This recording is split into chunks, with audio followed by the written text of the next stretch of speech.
What's going on in America today? Why are we over our heads in debt? Why can't the politicians bring debt under control?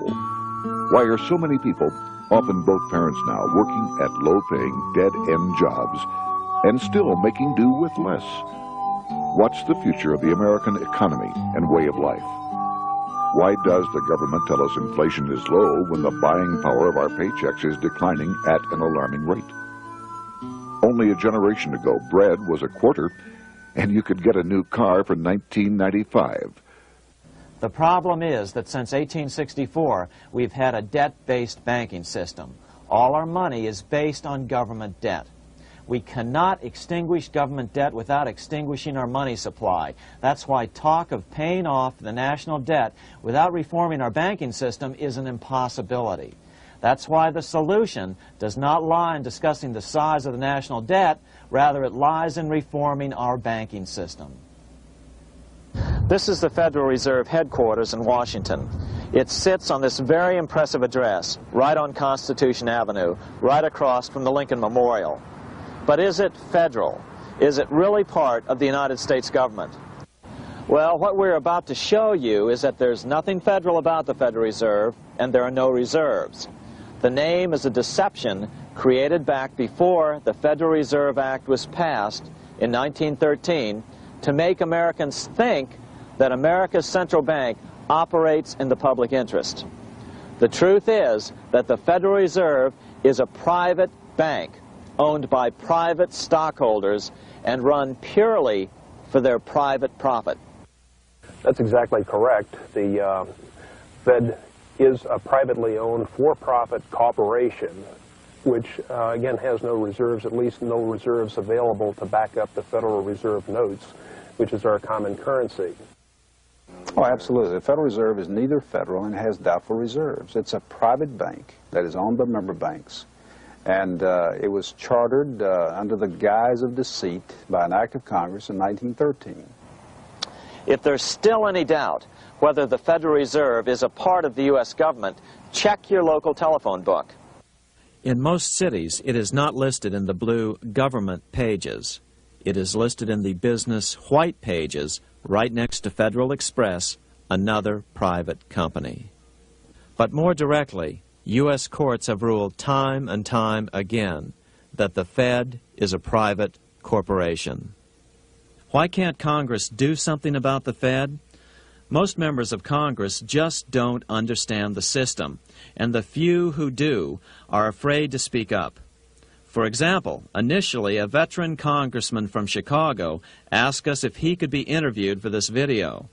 However, both times our camera crew arrived at his office to do the interview, this was all we were able to film.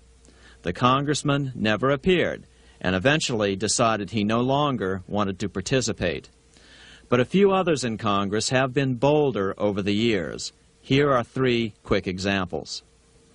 In 1923, Representative Charles A. Lindbergh, a Republican from Minnesota, and father of the famed aviator Lucky Lindy, put it this way: the financial system has been turned over to the Federal Reserve Board.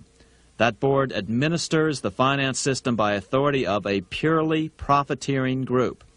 The system is private, conducted for the sole purpose of obtaining the greatest possible profits from the use of other people's money. One of the most outspoken critics in Congress of the Fed was the former chairman of the House Banking and Currency Committee during the Great Depression years. Lewis T. McFadden, Republican of Pennsylvania, said in 1932, "We have in this country one of the most corrupt institutions the world has ever known. I refer to the Federal Reserve Board. This evil institution has impoverished the people of the United States and has practically bankrupted our government. It has done this through the corrupt practices of the moneyed vultures who control it." Senator Barry Goldwater was a frequent critic of the Fed. Most Americans have no real understanding of the operation of the international moneylenders. The accounts of the Federal Reserve System have never been audited. It operates outside the control of Congress and manipulates the credit of the United States. The Federal Reserve really even though it is not part of the federal government, it is more powerful than the federal government. It's more powerful than the president, the Congress, and the courts. Now, a lot of people challenge me on that, but let me prove my case. The Federal Reserve determines what the average person's car payment is going to be, what their house payment is going to be, and whether they have a job or not. And I submit to you that that's total control. And the Federal Reserve is the largest single creditor of the United States government. What does Proverbs tell us? The borrower is servant to the lender.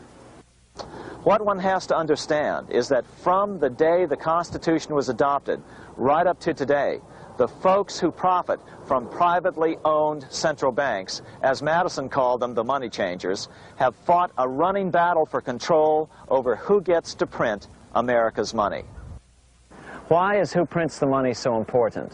Think of money as just another commodity. If you have a monopoly on a commodity that everyone needs, everyone wants, and nobody has enough of, there are lots of ways to make a profit, and also exert tremendous political influence. That's what this battle is all about. Throughout the history of the United States, the money power has gone back and forth between Congress and some sort of privately owned central bank. The Founding Fathers knew the evils of a privately owned central bank.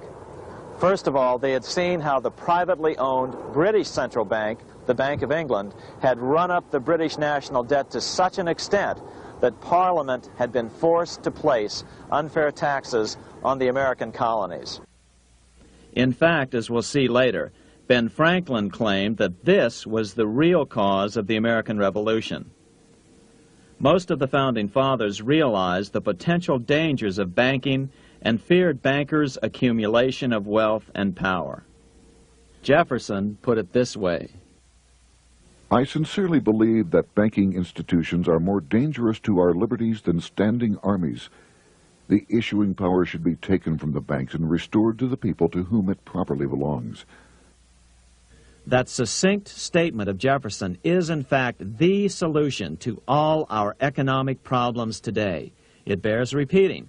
The issuing power should be taken from the banks and restored to the people to whom it properly belongs.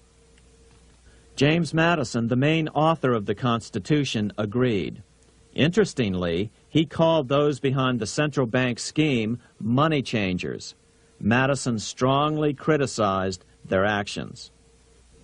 History records that the money changers have used every form of abuse, intrigue, deceit, and violent means possible to maintain their control over governments by controlling money and its issuance.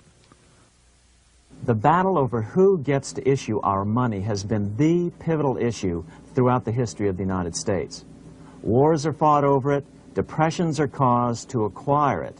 Yet after World War I, this battle was rarely mentioned in newspapers or history books. Why? By World War I, the money changers, with their dominant wealth, had seized control of most of the nation's press. Throughout U.S. history, this battle over who gets the power to issue our money has raged. In fact, it's changed hands back and forth 8 times since 1764, yet this fact has virtually vanished from public view for over 3 generations behind a smokescreen emitted by Fed cheerleaders in the media. Until we stop talking about deficits and government spending and start talking about who controls how much money we have, it's all just a big shell game, a complete and utter deception. It won't matter if you pass an ironclad amendment to the Constitution mandating a balanced budget. Our situation is only going to get worse until we root out the cause at its source. What's the solution for our national problem? First of all, education. That's what this video presentation is all about. But secondly, we must act. We must take back the power to issue our own money. Issuing our own money is not a radical solution. I want to stress that. It's the same solution used at different points in U.S. history by men like Benjamin Franklin, Thomas Jefferson, Andrew Jackson, Martin Van Buren, and Abraham Lincoln. So, to sum it up, in 1913, Congress gave an independent central bank, deceptively named the Federal Reserve, a monopoly over issuing America's money. And the debt generated by this quasi-private corporation is what is killing the American economy. Though the Federal Reserve is now the most powerful central bank in the world, it was not the first. So where did this idea come from? To really understand the magnitude of the problem, we have to travel back to Europe. Just who are these money changers James Madison spoke of? In the Bible, 2,000 years ago, Jesus drove the money changers from the temple. It was the only time Jesus used force during his ministry. What were money changers doing in the temple? When Jews came to Jerusalem to pay their temple tax, they could only pay it with a special coin, the half shekel of the sanctuary. This was a half ounce of pure silver about this size. It was the only coin around at that time which was pure silver and of assured weight without the image of a pagan emperor. Therefore, to Jews, the half shekel was the only coin acceptable to God. But these coins were not plentiful. The money changers had cornered the market on them. Then they raised the price, just like any other commodity, to whatever the market would bear. In other words, money changers were making exorbitant profits because they held a virtual monopoly on money. The Jews had to pay whatever they demanded. To Jesus, this totally violated the sanctity of God's house.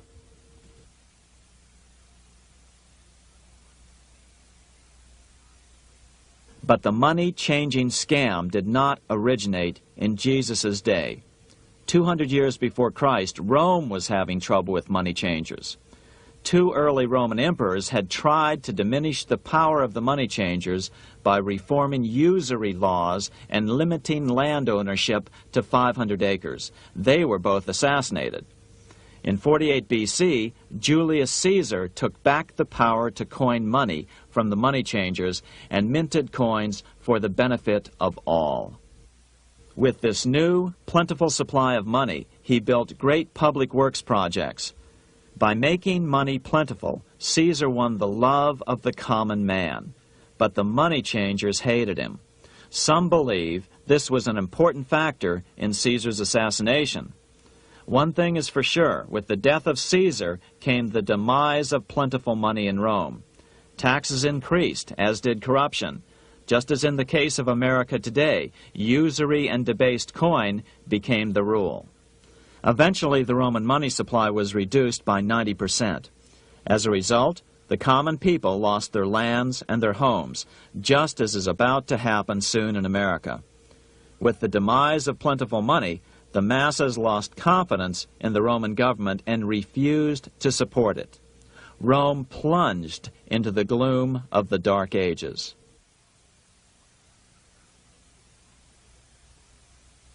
A 1,000 years after the death of Christ, money changers, those who loan out and manipulate the quantity of money, were active in medieval England.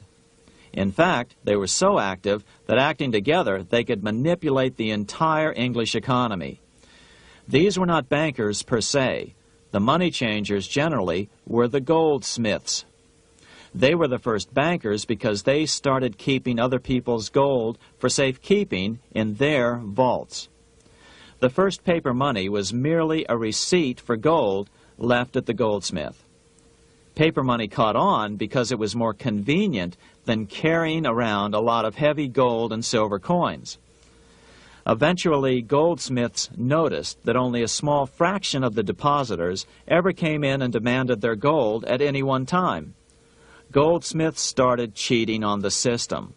They discovered that they could print more money than they had gold, and usually no one would be the wiser. Then they could loan out this extra money and collect interest on it. This was the birth of fractional reserve banking. That is, loaning out many times more money than you have assets on deposit. So, if $1,000 in gold were deposited with them, they could loan out about $10,000 in paper money and draw interest payments on it, and no one would ever discover the deception.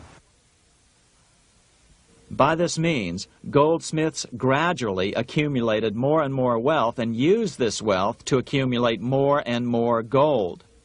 Today, this practice of loaning out more money than there are reserves is known as fractional reserve banking. Every bank in the United States is allowed to loan out at least 10 times more money than they actually have. That's why they get rich on charging, let's say, 8% interest. It's not really 8% per year, which is their income. It's 80%. That's why bank buildings are always the largest in town. But does that mean that all interest or all banking should be illegal? Hardly. In the Middle Ages, canon law, the law of the Catholic Church, forbade charging interest on loans. This concept followed the teachings of Aristotle and St. Thomas Aquinas. They taught that the purpose of money was to serve the members of society, to facilitate the exchange of goods needed to lead a virtuous life. Interest, in their belief, hindered this purpose by putting an unnecessary burden on the use of money. In other words, interest was contrary to reason and justice. Reflecting church law in the Middle Ages, Europe forbade charging interest on loans and made it a crime called usury. As commerce grew, and therefore opportunities for investment arose in the late Middle Ages, it came to be recognized that to loan money had a cost for the lender, both in risk and in lost opportunity. So some charges were allowed, but not interest per se. But all moralists, no matter what religion, condemn fraud, oppression of the poor, and injustice as clearly immoral. As we will see, fractional reserve lending is rooted in a fraud, results in widespread poverty, and reduces the value of everyone else's money. The ancient goldsmiths discovered that extra profits could be made by rowing the economy between easy money and tight money. When they made money easier to borrow, then the amount of money in circulation expanded. Money was plentiful. People took out more loans to expand their businesses. But then the money changers would tighten the money supply. They would make loans more difficult to get. What would happen? Just what happens today. A certain percentage of people could not repay their previous loans and could not take out new loans to repay the old ones. Therefore, they went bankrupt and had to sell their assets to the goldsmiths for pennies on the dollar. The same thing is still going on today. Only today, we call this rowing of the economy up and down the business cycle. Like Julius Caesar, King Henry I of England finally resolved to take the money power away from the goldsmiths about 1100 AD. Henry could have used anything as money, seashells, feathers, or even yak dung, as is often done in remote Tibetan provinces. But he invented one of the most unusual money systems in history. It was called the tally stick system. Here I have one of the few surviving examples of this form of British money, which lasted 726 years until 1826, a tally stick. The tally system was adopted to avoid the monetary manipulation of the goldsmiths. Tally sticks were money fabricated out of sticks of polished wood. Notches were cut along one edge of the stick to indicate the denominations. Then the stick was split lengthwise through the notches so that both pieces still had a record of the notches. The king kept one half to protect against counterfeiting. Then he would spend the other half into the economy and they would circulate as money. This particular tally stick is huge. It represented 25,000 pounds. One of the original stockholders in the Bank of England purchased his original shares with this stick. In other words, he bought shares in the world's richest and most powerful corporation with a stick of wood. It's ironic that after its formation in 1694, the Bank of England attacked the tally stick system because it was money outside the power of the money changers, just as King Henry had wanted it to be. Why do people accept sticks of wood for money? That's a great question. Throughout history, people traded anything they thought had value and used as money. You see, the secret is that money is only what people agree on to use as money. What's our paper money today? It's really just paper.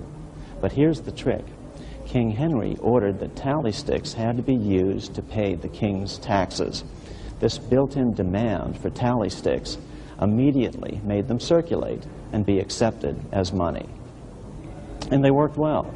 In fact, no other form of money has worked so well for so long as tally sticks. Keep in mind, the British Empire was built under the tally stick system.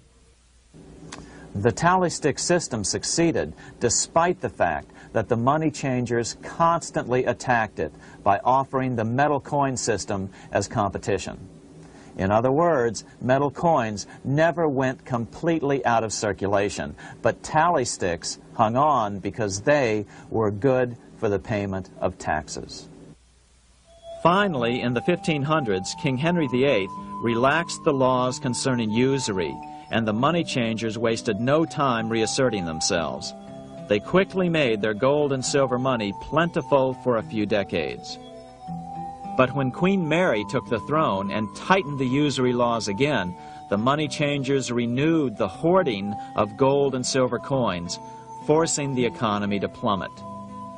When Queen Mary's sister, Queen Elizabeth I, took the throne, she was determined to regain control over English money.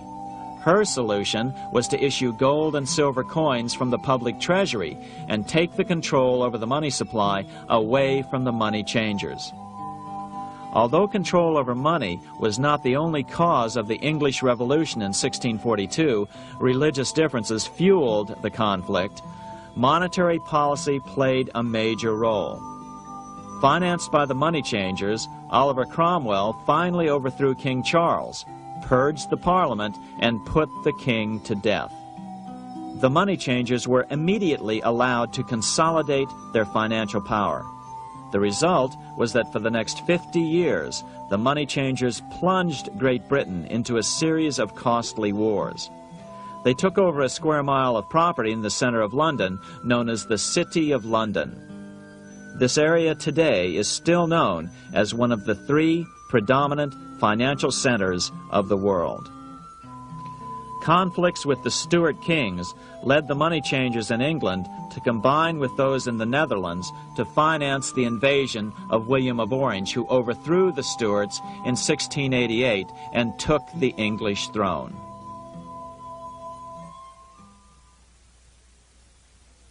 By the end of the 1600s, England was in financial ruin. 50 years of more or less continuous wars with France and Holland had exhausted her. Frantic government officials met with the money changers to beg for the loans necessary to pursue their political purposes. The price was high: a government-sanctioned, privately owned bank which could issue money created out of nothing.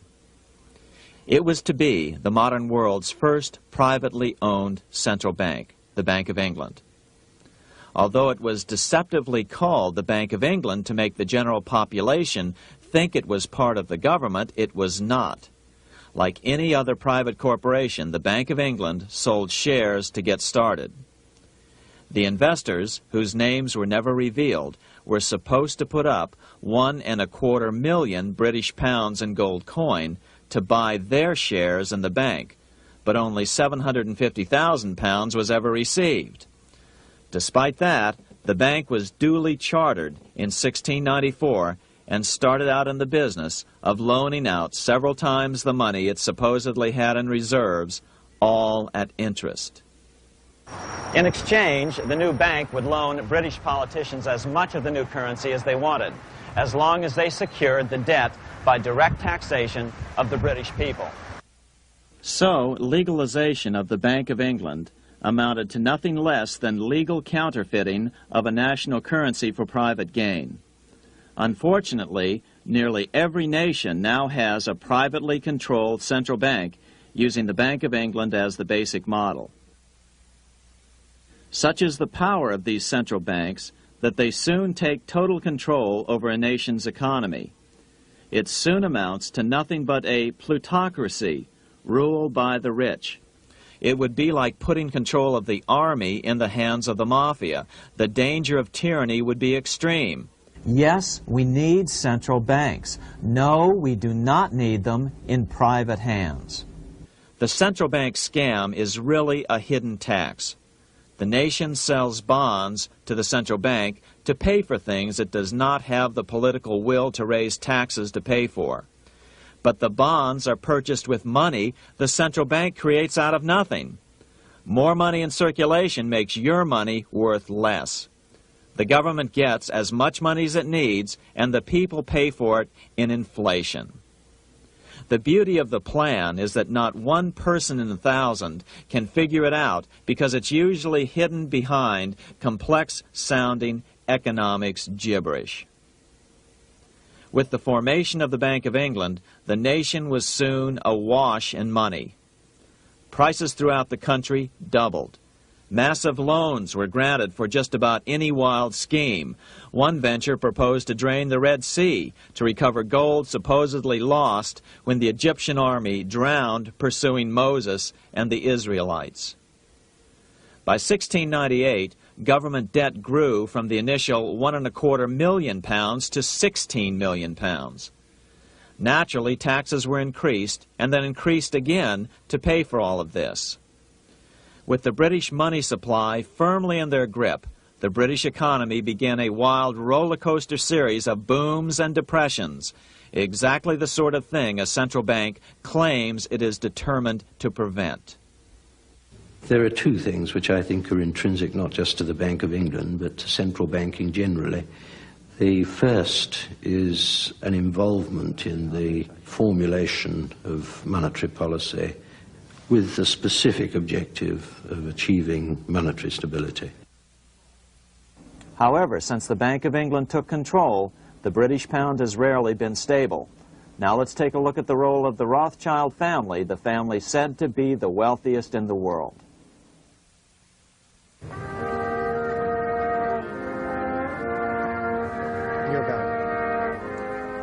This is Frankfurt, Germany.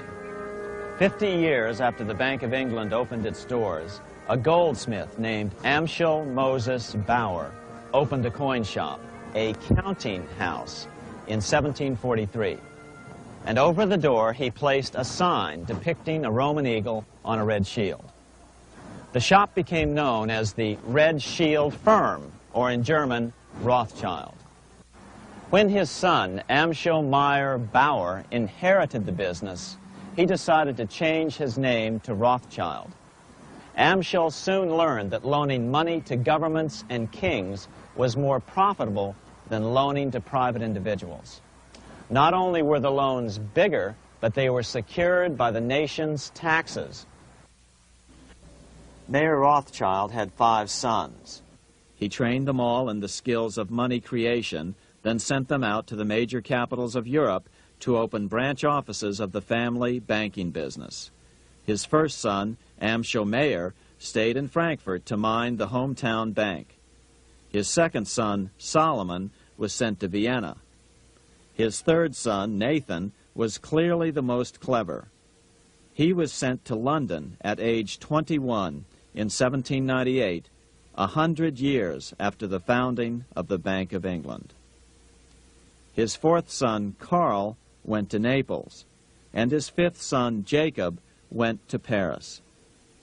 In 1785, Mayer Amschel moved his entire family to this larger house, a 5-story dwelling he shared with the Schiff family.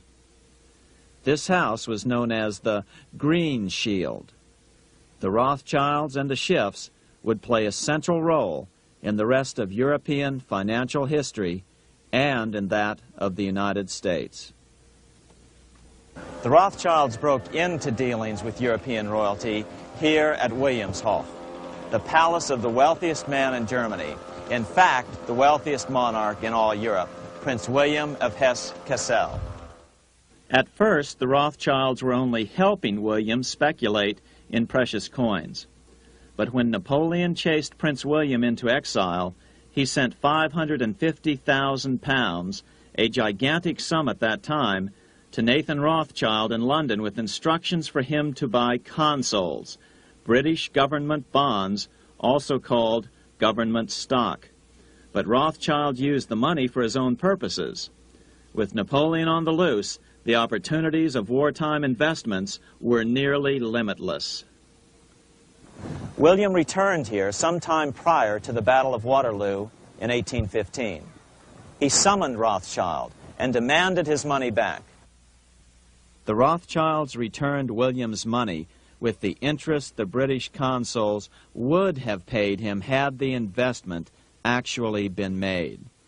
But the Rothschilds kept all the past profits they had made using William's money. Nathan Rothschild later bragged that in the 17 years he'd been in England, he'd increased his original £20,000 stake given to him by his father by 2,500 times. By cooperating within the family, the Rothschilds soon grew unbelievably wealthy. By the mid-1800s, they dominated all European banking and were certainly the wealthiest family in the world. They financed Cecil Rhodes, making it possible for him to establish a monopoly over the diamond and gold fields of South Africa. In America, they financed the Harrimans and railroads, the Vanderbilts and railroads and the press, and Carnegie in the steel industry, among many others. In fact, during World War I, J.P. Morgan was thought to be the richest man in America.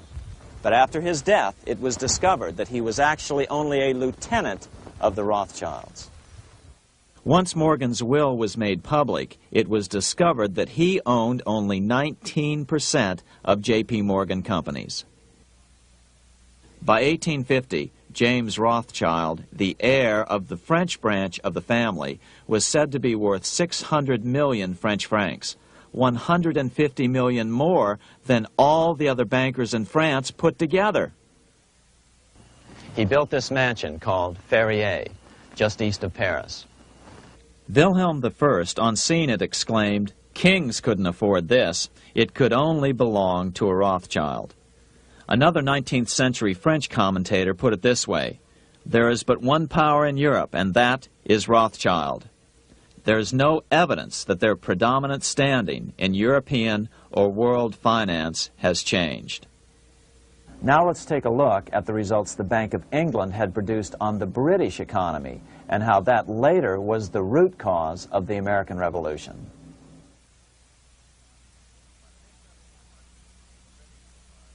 By the mid-1700s, the British Empire was nearing its height of power around the world. But Britain had fought 4 costly wars in Europe since the creation of their privately owned central bank, the Bank of England. The cost had been high. To finance these wars, the British Parliament here had borrowed heavily from the bank. By the mid-1700s, the government's debt here in Britain was £140 million, a staggering sum for those days. Consequently, the British government embarked on a program of trying to raise revenues from their American colonies in order to make their interest payments to the bank. But in America, it was a different story. The scourge of a privately owned central bank had not yet hit. This is Independence Hall in Philadelphia, where the Declaration of Independence and Constitution were signed. In the mid-1700s, pre-revolutionary America was still relatively poor. There was a severe shortage of precious metal coins to trade for goods, so the early colonists were forced to experiment with printing their own homegrown paper money. Some of these experiments were successful. Franklin was a big supporter of the colonies printing their own paper money. In 1757, Franklin was sent to London.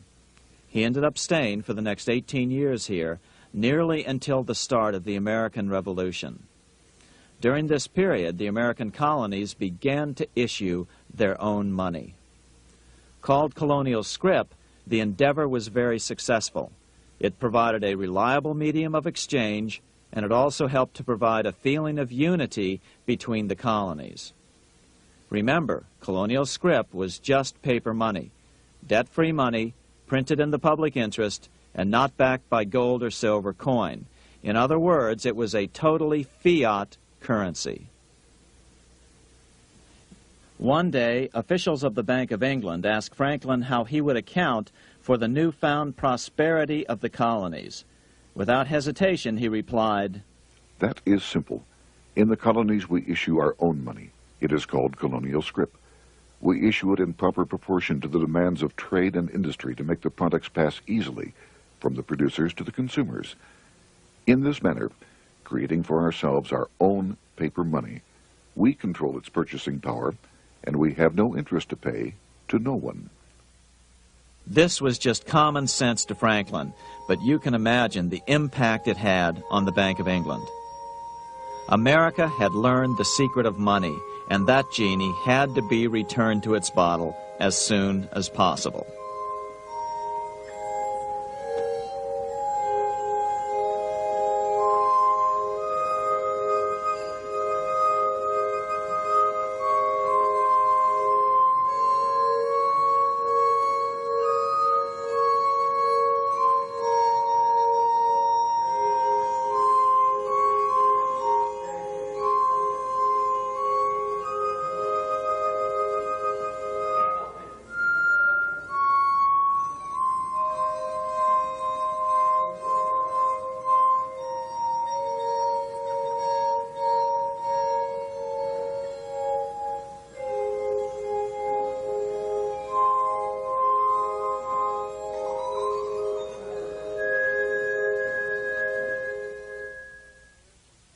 As a result, Parliament hurriedly passed the Currency Act of 1764.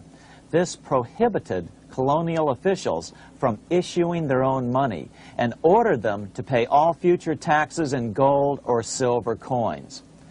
In other words, it forced the colonies on a gold or silver standard. For those who still believe that a gold standard is the answer for America's current monetary problems, look what happened to America after that. Writing in his autobiography, Franklin said, "In 1 year, the conditions were so reversed that the era of prosperity ended and a depression set in to such an extent that the streets of the colonies were filled with unemployed." Franklin claims that this was even the basic cause for the American Revolution. As Franklin put it in his autobiography, "The colonies would gladly have borne a little tax on tea and other matters had it not been that England took away from the colonies their money, which created unemployment and dissatisfaction. The inability of the colonists to get the power to issue their own money permanently out of the hands of George III and the international bankers was the prime reason for the Revolutionary War." By the time the first shots were fired in Lexington, Massachusetts, on April 19, 1775, the colonies had been drained of gold and silver coin by British taxation. As a result, the Continental government had no choice but to print money to finance the war. At the start of the Revolution, the U.S. money supply stood at $12 million. By the end of the war, it was nearly $500 million. As a result, the currency was virtually worthless. Shoes sold for $5,000 a pair. Colonial scrip had worked because just enough was issued to facilitate trade. As George Washington lamented, "A wagon load of money will scarcely purchase a wagon load of provisions." Today, those who support a gold-backed currency point to this period during the Revolution to demonstrate the evils of a fiat currency. But remember, the same currency had worked so well 20 years earlier during times of peace that the Bank of England had Parliament outlaw it. Towards the end of the Revolution, the Continental Congress, meeting here at Independence Hall, grew desperate for money. In 1781, they allowed Robert Morris, their financial superintendent, to open a privately owned central bank. Incidentally, Morris was a wealthy man who had grown wealthier during the Revolution by trading in war materials. Called the Bank of North America, the new bank was closely modeled after the Bank of England. It was allowed to practice fractional reserve banking. That is, it could lend out money it didn't have, then charge interest on it.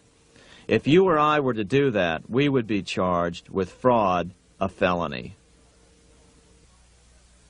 The bank's charter called for private investors to put up $400,000 worth of initial capital. But when Morris was unable to raise the money, he brazenly used his political influence to have gold deposited in the bank, which had been loaned to America by France. He then loaned this money to himself and his friends to reinvest in shares of the bank. And, like the Bank of England, the bank was given a monopoly over the national currency. Soon the dangers became clear. The value of American currency continued to plummet. So, 4 years later, in 1785, the bank's charter was not renewed. The leader of the effort to kill the bank, William Findley of Pennsylvania, explained the problem this way, quote, "This institution, having no principle but that of avarice, will never be varied in its object, to engross all the wealth, power, and influence of the state." The men behind the Bank of North America, Alexander Hamilton, Robert Morris, and the bank's president, Thomas Whiling, did not give up. Only 6 years later, Hamilton, then Secretary of the Treasury, and his mentor, Morris, rammed a new privately owned central bank through the new Congress.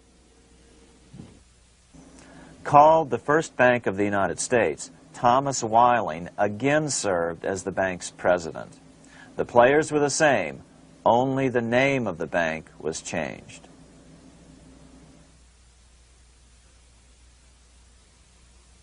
In 1787, colonial leaders assembled in Philadelphia to replace the ailing Articles of Confederation.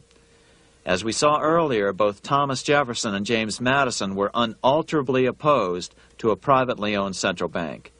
They had seen the problems caused by the Bank of England. They wanted nothing of it. As Jefferson later put it, "If the American people ever allow private banks to control the issue of their currency, first by inflation, then by deflation, the banks and the corporations which grow up around them will deprive the people of all property until their children wake up homeless on the continent their fathers conquered." during the debate over the future monetary system, another one of the founding fathers, Gouverneur Morris, castigated the motivations of the owners of the Bank of North America. Gouverneur Morris headed the committee that wrote the final draft of the Constitution. Morris knew the motivations of the bank well. Along with his old boss, Robert Morris, Gouverneur Morris and Alexander Hamilton were the ones who had presented the original plan for the Bank of North America to the Continental Congress in the last year of the Revolution. In a letter he wrote to James Madison on July 2nd, 1787, Gouverneur Morris revealed what was really going on. "The rich will strive to establish their dominion and enslave the rest. They always did. They always will. They will have the same effect here as elsewhere if we do not, by the power of government, keep them in their proper spheres." Despite the defection of Gouverneur Morris from the ranks of the bank, Hamilton, Robert Morris, Thomas Whiling, and their European backers were not about to give up. They convinced the bulk of the delegates to the Constitutional Convention to not give Congress the power to issue paper money. Most of the delegates were still reeling from the wild inflation of the paper currency during the Revolution.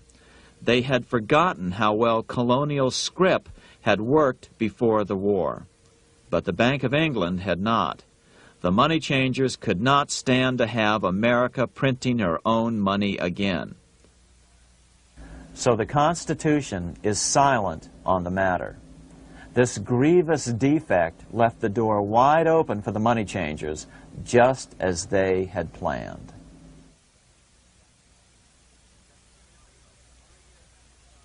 In 1790, less than 3 years after the Constitution had been signed, the money changers struck again.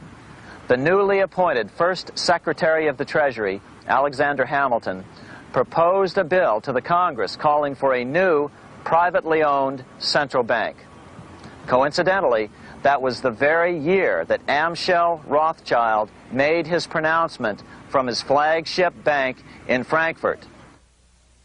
Let me issue and control a nation's money, and I care not who writes the laws.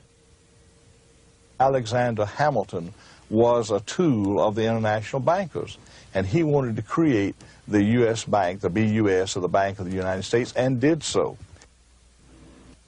Interestingly, one of Hamilton's first jobs after graduating from law school in 1782 was as an aide to Robert Morris, the head of the Bank of North America.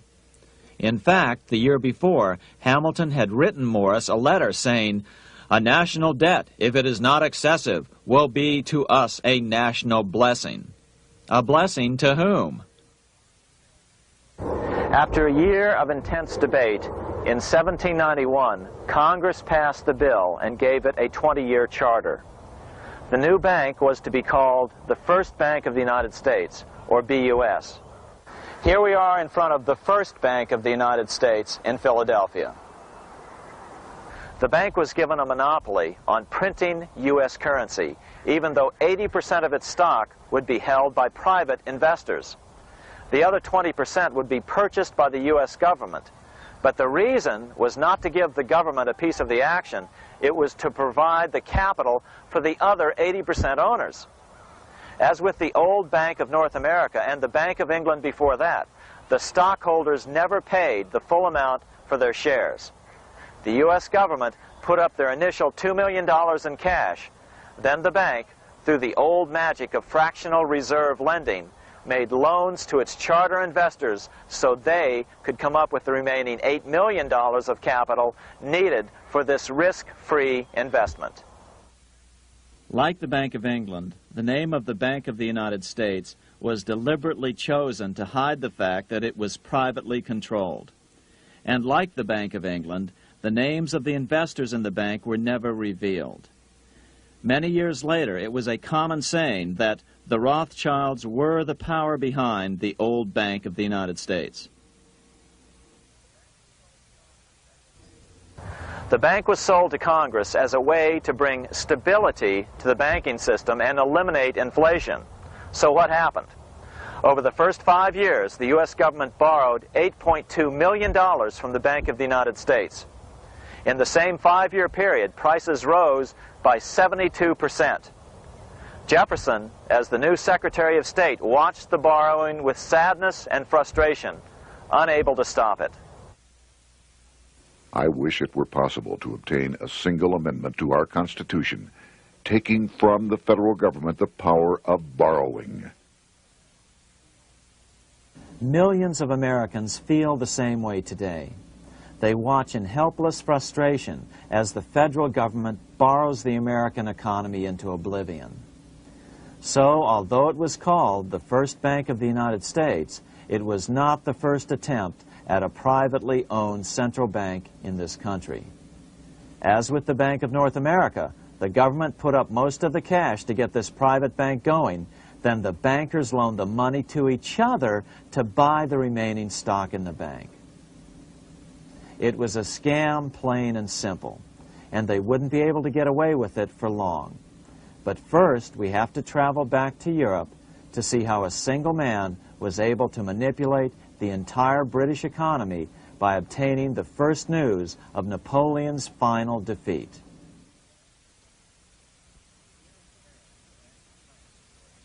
Here in Paris, the Bank of France was organized in 1800, just like the Bank of England. But Napoleon decided France had to break free of debt, and he never trusted the Bank of France.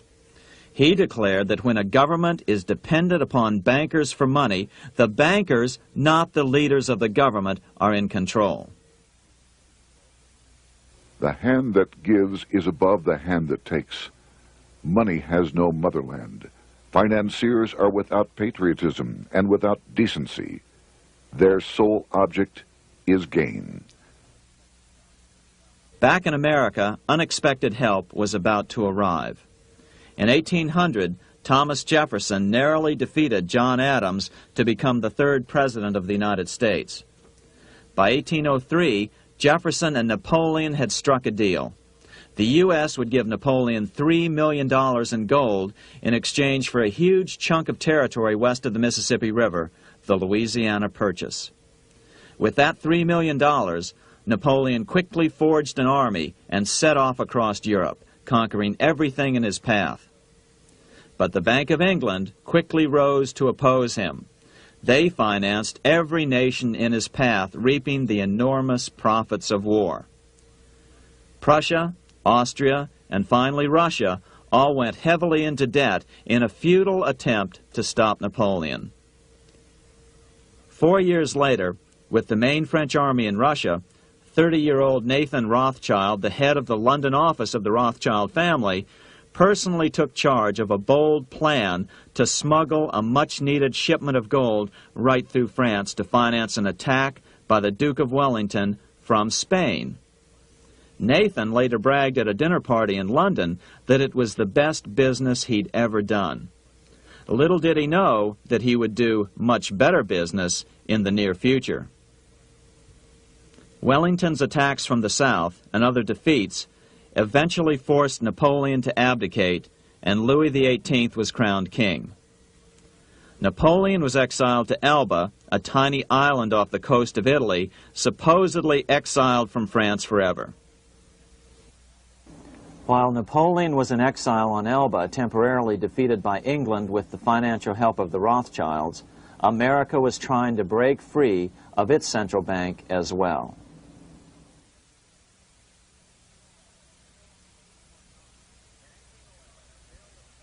In 1811, a bill was put before Congress to renew the charter of the Bank of the United States. The debate grew very heated, and the legislatures of both Pennsylvania and Virginia passed resolutions asking Congress to kill the bank. The press corps of the day attacked the bank openly, calling it a great swindle, a vulture, a viper, and a cobra. Oh, to have an independent press once again in America. A congressman named P.B. Porter attacked the bank from the floor of Congress, saying if the bank's charter was renewed, Congress, quote, will have planted in the bosom of this Constitution a viper, which one day or another will sting the liberties of this country to the heart, close quote. Prospects didn't look that good for the bank. Some writers have even claimed that Nathan Rothschild warned that the United States would find itself involved in a most disastrous war if the bank's charter were not renewed. But it wasn't enough. When the smoke had cleared, the renewal bill was defeated by a single vote in the House and was deadlocked in the Senate. By now, America's fourth president, James Madison, was in the White House. Remember, Madison was a staunch opponent of the bank. His vice president, George Clinton, broke a tie in the Senate and sent the bank into oblivion. Within 5 months, England attacked the U.S., and the War of 1812 was on. But the British were still busy fighting Napoleon, and so the War of 1812 ended in a draw in 1814.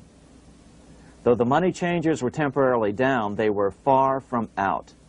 It would take them only another 2 years to bring back their bank bigger and stronger than ever.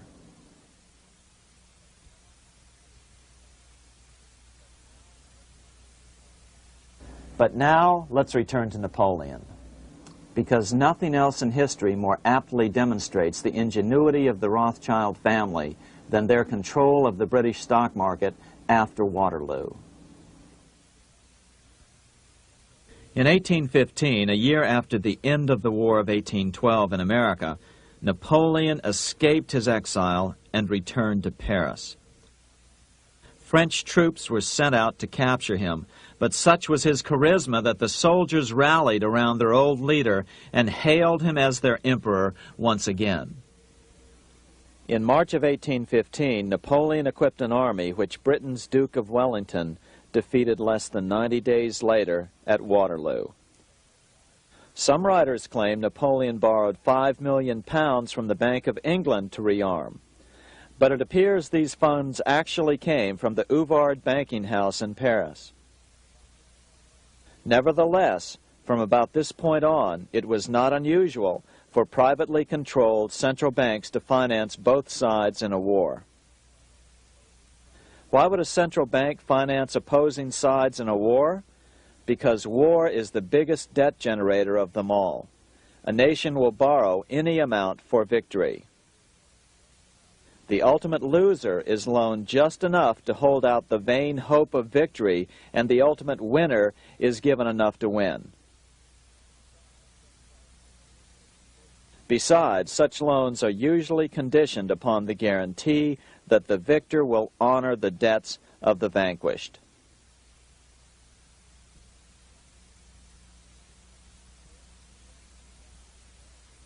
This is the Waterloo battlefield about 200 miles northeast of Paris in what today is Belgium.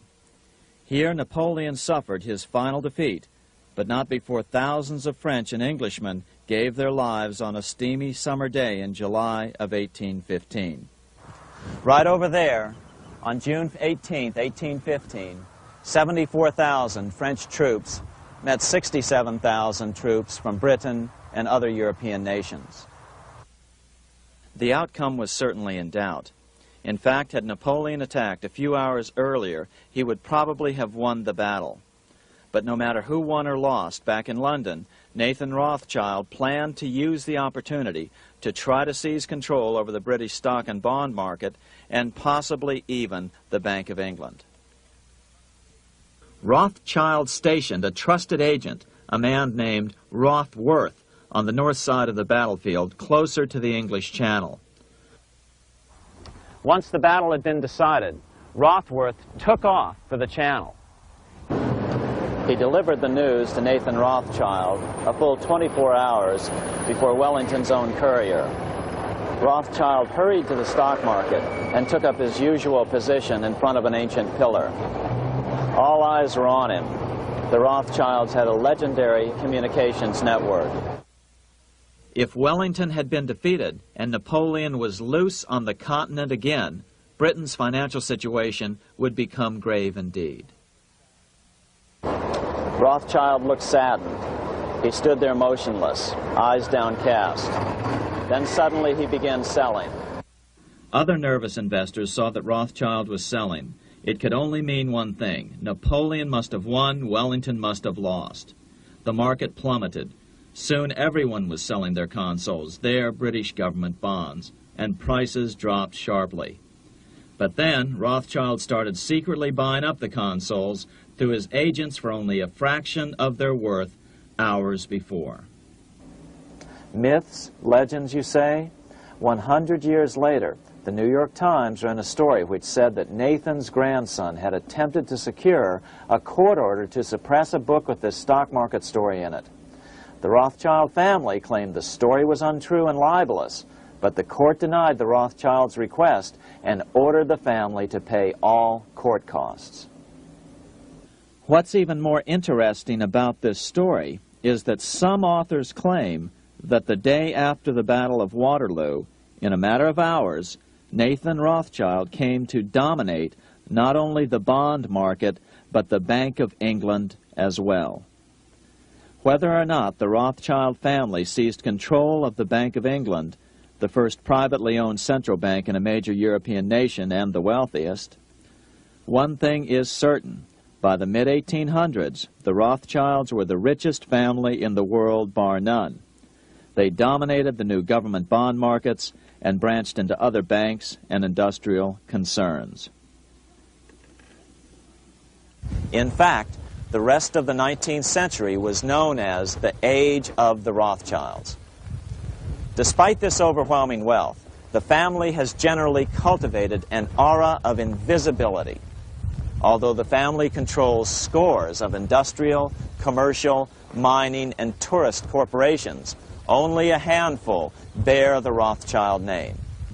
By the end of the 19th century, one expert estimated that the Rothschild family controlled half the wealth of the world. Whatever the extent of their vast wealth, it is reasonable to assume that their percentage of the world's wealth has increased since then. But since the turn of the century, the Rothschilds have cultivated the notion that their power has somehow waned even as their wealth increases.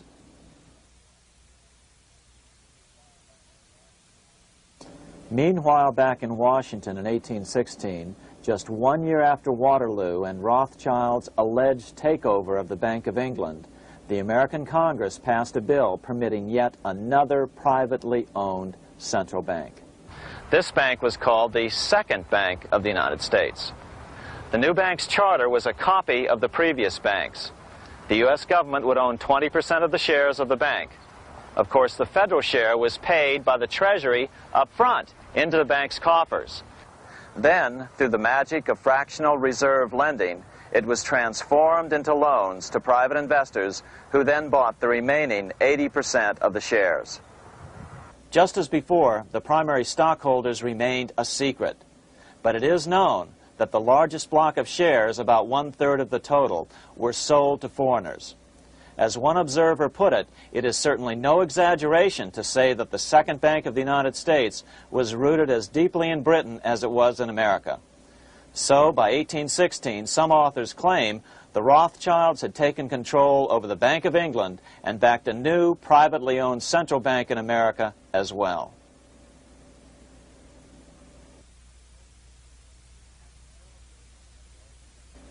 After 12 years of manipulations of the U.S. economy on the part of the Second Bank of the U.S., the American people had had just about enough.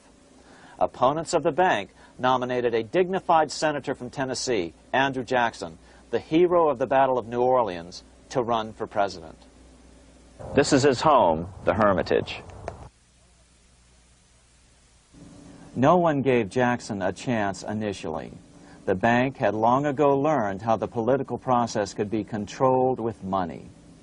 To the surprise and dismay of the money changers, Jackson was swept into office in 1828. Jackson was determined to kill the bank at the first opportunity and wasted no time in trying to do so.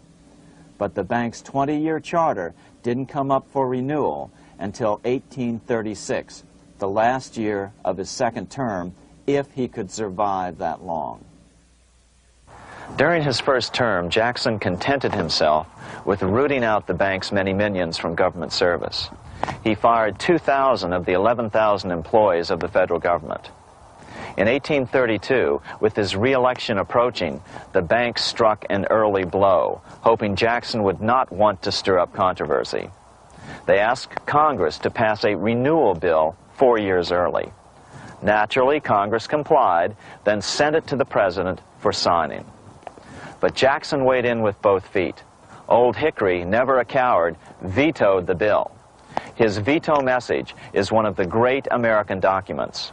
It clearly lays out the responsibility of the American government towards its citizens, rich and poor. It is not our own citizens only who are to receive the bounty of our government. More than 8 millions of the stock of this bank are held by foreigners. Is there no danger to our liberty and independence in a bank that in its nature has so little to bind it to our country? Controlling our currency, receiving our public monies, and holding thousands of our citizens' independence would be more formidable and dangerous than a military power of the enemy. If government would confine itself to equal protection and, as heaven does its rains, shower its favor alike on the high and the low, the rich and the poor, it would be an unqualified blessing. In the act before me, there seems to be a wide and unnecessary departure from these just principles. Later that year, in July 1832, Congress was unable to override Jackson's veto. Now Jackson had to stand for re-election. Jackson took his argument directly to the people. For the first time in U.S. history, Jackson took his presidential campaign on the road. Before then, presidential candidates stayed at home and looked presidential. His campaign slogan was "Jackson and no bank." The National Republican Party ran Senator Henry Clay against Jackson. Despite the fact that the bankers poured over $3 million into Clay's campaign, Jackson was reelected by a landslide in November of 1832. Despite his presidential victory, Jackson knew the battle was only beginning. "The hydra of corruption is only scotched, not dead," said the newly elected president. Jackson ordered his new Secretary of Treasury, Lewis McLean, to start removing the government's deposits from the second bank and start placing them in state banks. But McLean refused to do so. Jackson fired him and appointed William J. Duane as the new Secretary of the Treasury. Duane also refused to comply with the president's requests, and so Jackson fired him as well, and then appointed Roger B. Taney to the office. Taney did withdraw government funds from the bank starting on October 1st, 1833. Jackson was jubilant. "I have it chained. I'm ready with screws to draw every tooth and then the stumps." But the bank was not yet done fighting. Its head, Nicholas Biddle, used his influence to get the Senate to reject Taney's nomination. Then, in a rare show of arrogance, Biddle threatened to cause a depression if the bank was not rechartered. This worthy president thinks that because he has scalped Indians and imprisoned judges, he is to have his way with the bank. He is mistaken. Next, in an unbelievable fit of honesty for a central banker, Biddle admitted that the bank was going to make money scarce to force Congress to restore the bank. Nothing but widespread suffering will produce any effect on Congress. Our only safety is in pursuing a steady course of firm restriction, and I have no doubt that such a course will ultimately lead to restoration of the currency and the recharter of the bank. What a stunning revelation. Here was the pure truth, revealed with shocking clarity. Biddle intended to use the money contraction power of the bank to cause a massive depression until America gave in. Unfortunately, this has happened time and time again throughout U.S. history and is about to happen again in today's world. Nicholas Biddle made good on his threat. The bank sharply contracted the money supply by calling in old loans and refusing to extend new ones. A financial panic ensued, followed by a deep depression. Naturally, Biddle blamed Jackson for the crash, saying that it was caused by the withdrawal of federal funds from the bank. Unfortunately, his plan worked well. Wages and prices sagged. Unemployment soared along with business bankruptcies. The nation quickly went into an uproar. Newspaper editors blasted Jackson in editorials. The bank threatened to withhold payments, which then could be made directly to key politicians for their support. Within only months, Congress assembled in what was called the panic session. 6 months after he had withdrawn funds from the bank, Jackson was officially censured by a resolution which passed the Senate by a vote of 26 to 20. It was the first time a president had ever been censured by Congress. Jackson lashed out at the bank. "You are a den of vipers. I intend to rout you out, and by eternal God, I will rout you out." America's fate teetered on a knife edge. If Congress could muster enough votes to override Jackson's veto, the bank would be granted another 20-year monopoly or more over America's money, time enough to consolidate its already great power. Then a miracle occurred. The governor of Pennsylvania came out supporting President Jackson and strongly criticized the bank. On top of that, Biddle had been caught boasting in public about the bank's plan to crash the economy. Suddenly, the tide shifted. In April of 1834, the House of Representatives voted 134 to 82 against rechartering the bank. This was followed up by an even more lopsided vote to establish a special committee to investigate whether the bank had caused the crash. When the investigating committee arrived at the bank's door in Philadelphia, armed with a subpoena to examine the books, Biddle refused to give them up. Nor would he allow inspection of correspondence with congressmen relating to their personal loans and advances he'd made to them. He also refused to testify before the committee back in Washington. On January 8, 1835, Jackson paid off the final installment on the national debt, which had been necessitated by allowing the banks to issue currency for government bonds rather than simply issuing treasury notes without such debt. He was the only president to ever pay off the debt. A few weeks later, on January 30th, 1835, an assassin by the name of Richard Lawrence tried to shoot President Jackson, but by the grace of God, both pistols misfired. Lawrence was later found not guilty by reason of insanity. After his release, he bragged to friends that powerful people in Europe had put him up to the task and promised to protect him if he were caught. The following year, when its charter ran out, the Second Bank of the United States ceased functioning as the nation's central bank.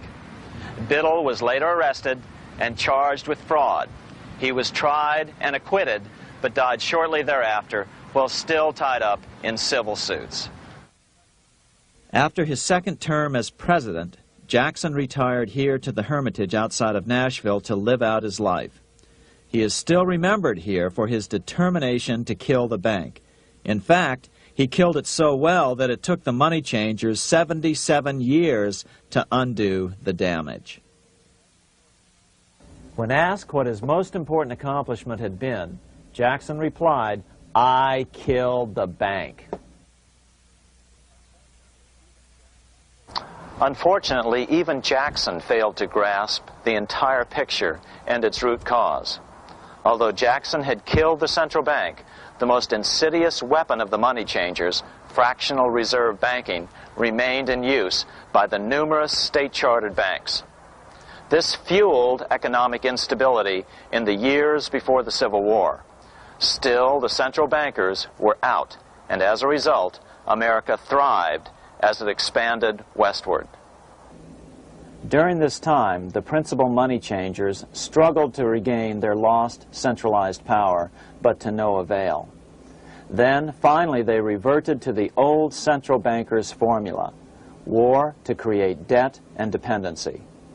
If they couldn't get their central bank any other way, America could be brought to its knees by plunging it into a civil war, just as they had done in 1812 after the first Bank of the United States was not rechartered.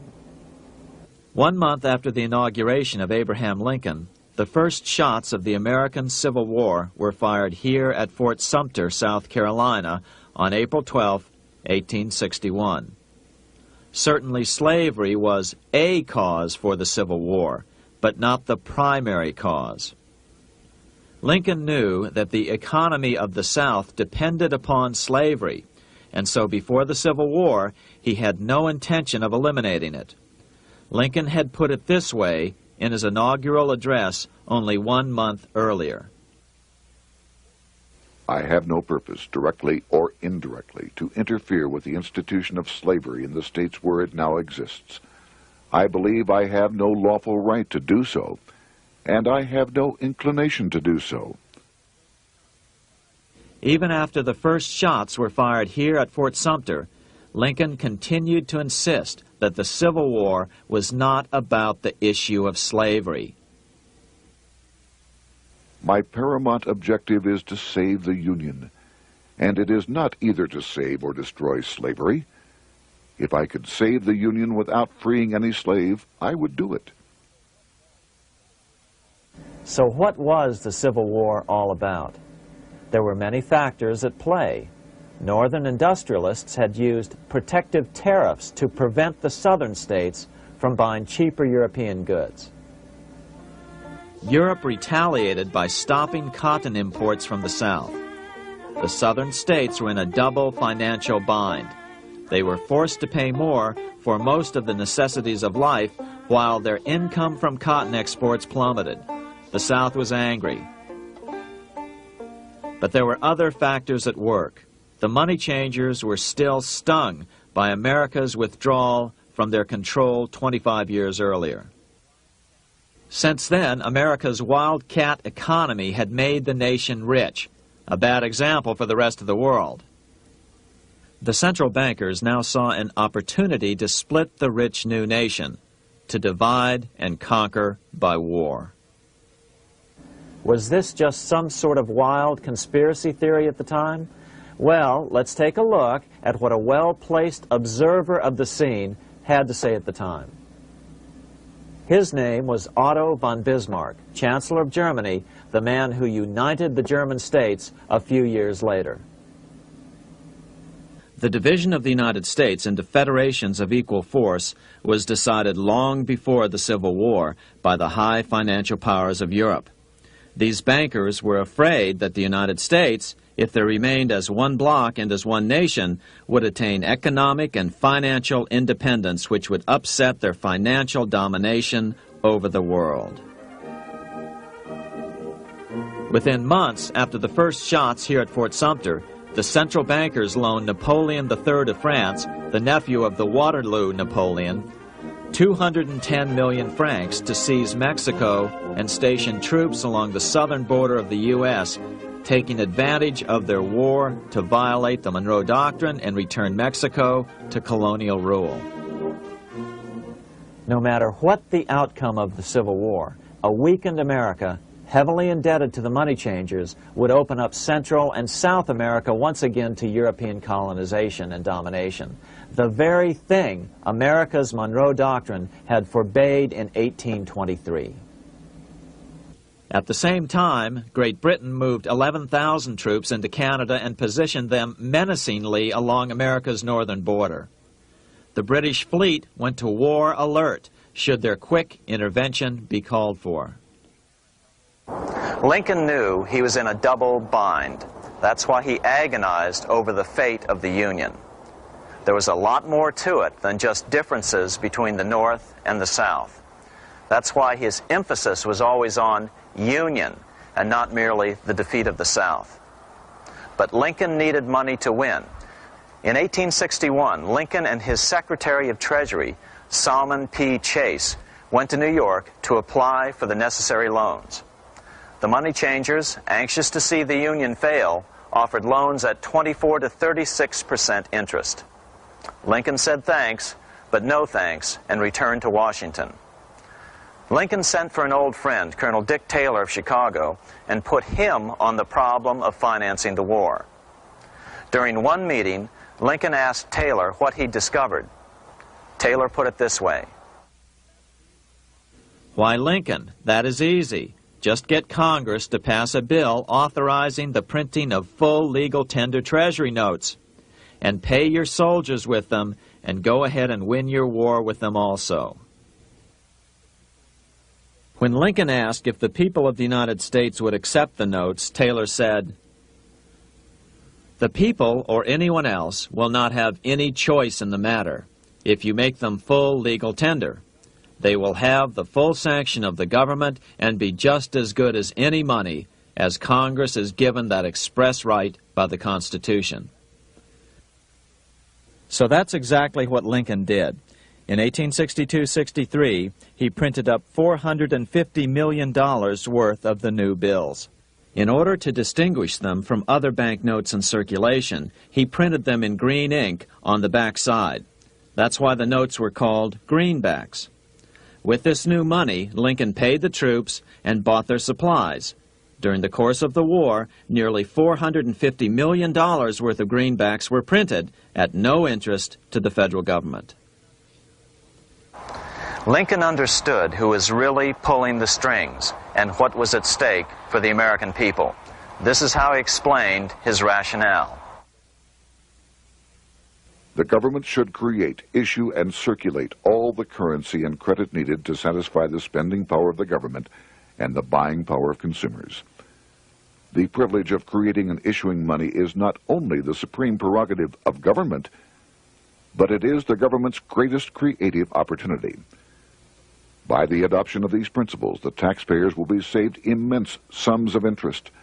Money will cease to be master and become the servant of humanity. A truly incredible editorial in the London Times explained the central bankers' attitude towards Lincoln's greenbacks.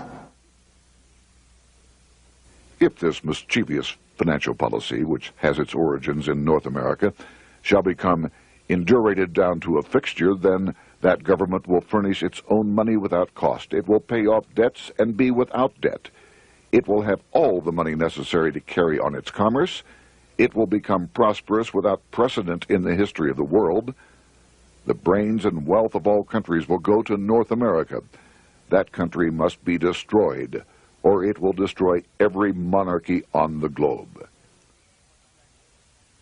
The scheme was effective, so effective that the next year, 1863, with Federal and Confederate troops beginning to mass for the decisive battle of the Civil War, and the Treasury in need of further congressional authority to issue more greenbacks, Lincoln allowed the bankers to push through the National Bank Act. These new national banks would operate under a virtual tax-free status and collectively had the exclusive monopoly power to create the new form of money, banknotes. Though greenbacks continued to circulate, their numbers were not increased. But most importantly, from this point on, the entire U.S. money supply would be created out of debt by bankers buying U.S. government bonds and issuing them for reserves for banknotes. As historian John Kenneth Galbraith explained it, in numerous years following the war, the federal government ran a heavy surplus. It could not, however, pay off its debt, retire its securities, because to do so meant there would be no bonds to back the national banknotes. To pay off the debt was to destroy the money supply. Later in 1863, Lincoln got some unexpected help from Tsar Alexander II of Russia. The Tsar, like Bismarck in Germany, knew what the international money changers were up to and had steadfastly refused to let them set up a central bank in Russia. If America survived and was able to remain out of their clutches, the Tsar's position would remain secure. If the bankers were successful at dividing America and giving the pieces back to Great Britain and France, both nations under control of their central banks, eventually they would threaten Russia again. So the Tsar gave orders that if either England or France actively intervened and gave aid to the South, Russia would consider such action as a declaration of war.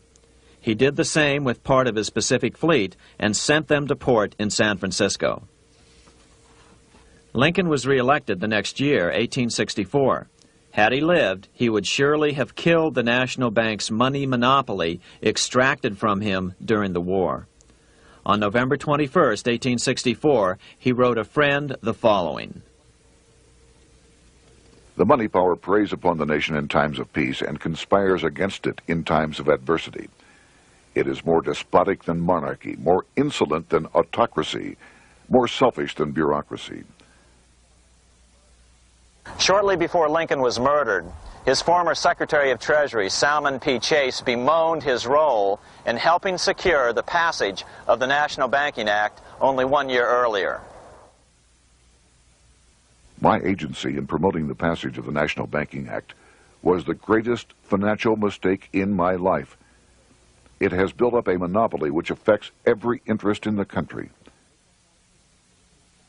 On April 14, 1865, 41 days after his second inauguration and just 5 days after Lee surrendered to Grant at Appomattox, Lincoln was shot by John Wilkes Booth at Ford's Theater.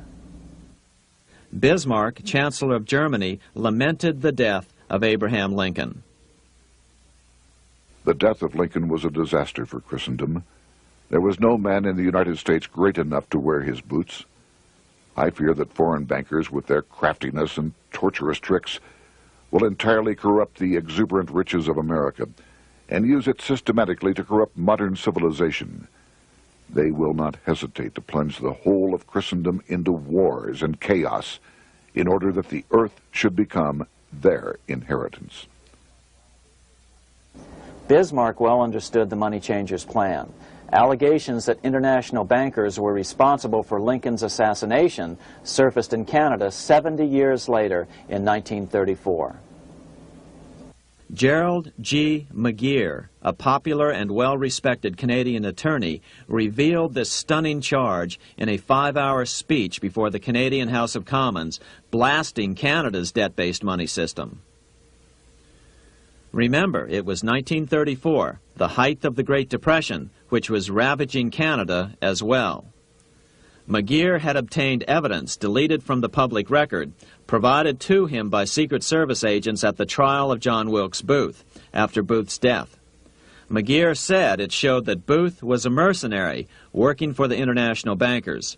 According to an article in the Vancouver Sun of May 2nd, 1934, Abraham Lincoln, the martyred emancipator of the slaves, was assassinated through the machinations of a group representative of the international bankers who feared the United States President's national credit ambitions. There was only one group in the world at that time who had any reason to desire the death of Lincoln. They were the men opposed to his national currency program and who had fought him throughout the whole Civil War on his policy of greenback currency. Interestingly, McGeer claimed that Lincoln was assassinated not only because international bankers wanted to reestablish a central bank in America, but because they also wanted to base America's currency on gold. Gold they controlled. In other words, put America on a gold standard. Lincoln had done just the opposite by issuing U.S. notes, greenbacks, which were based purely on the good faith and credit of the United States. The article quoted McGeer as saying, "They were the men interested in the establishment of the gold standard and the right of the bankers to manage the currency and credit of every nation in the world. With Lincoln out of the way, they were able to proceed with that plan and did proceed with it in the United States. Within 8 years after Lincoln's assassination, silver was demonetized and the gold standard money system set up in the United States." Not since Lincoln has the U.S. issued debt-free United States notes.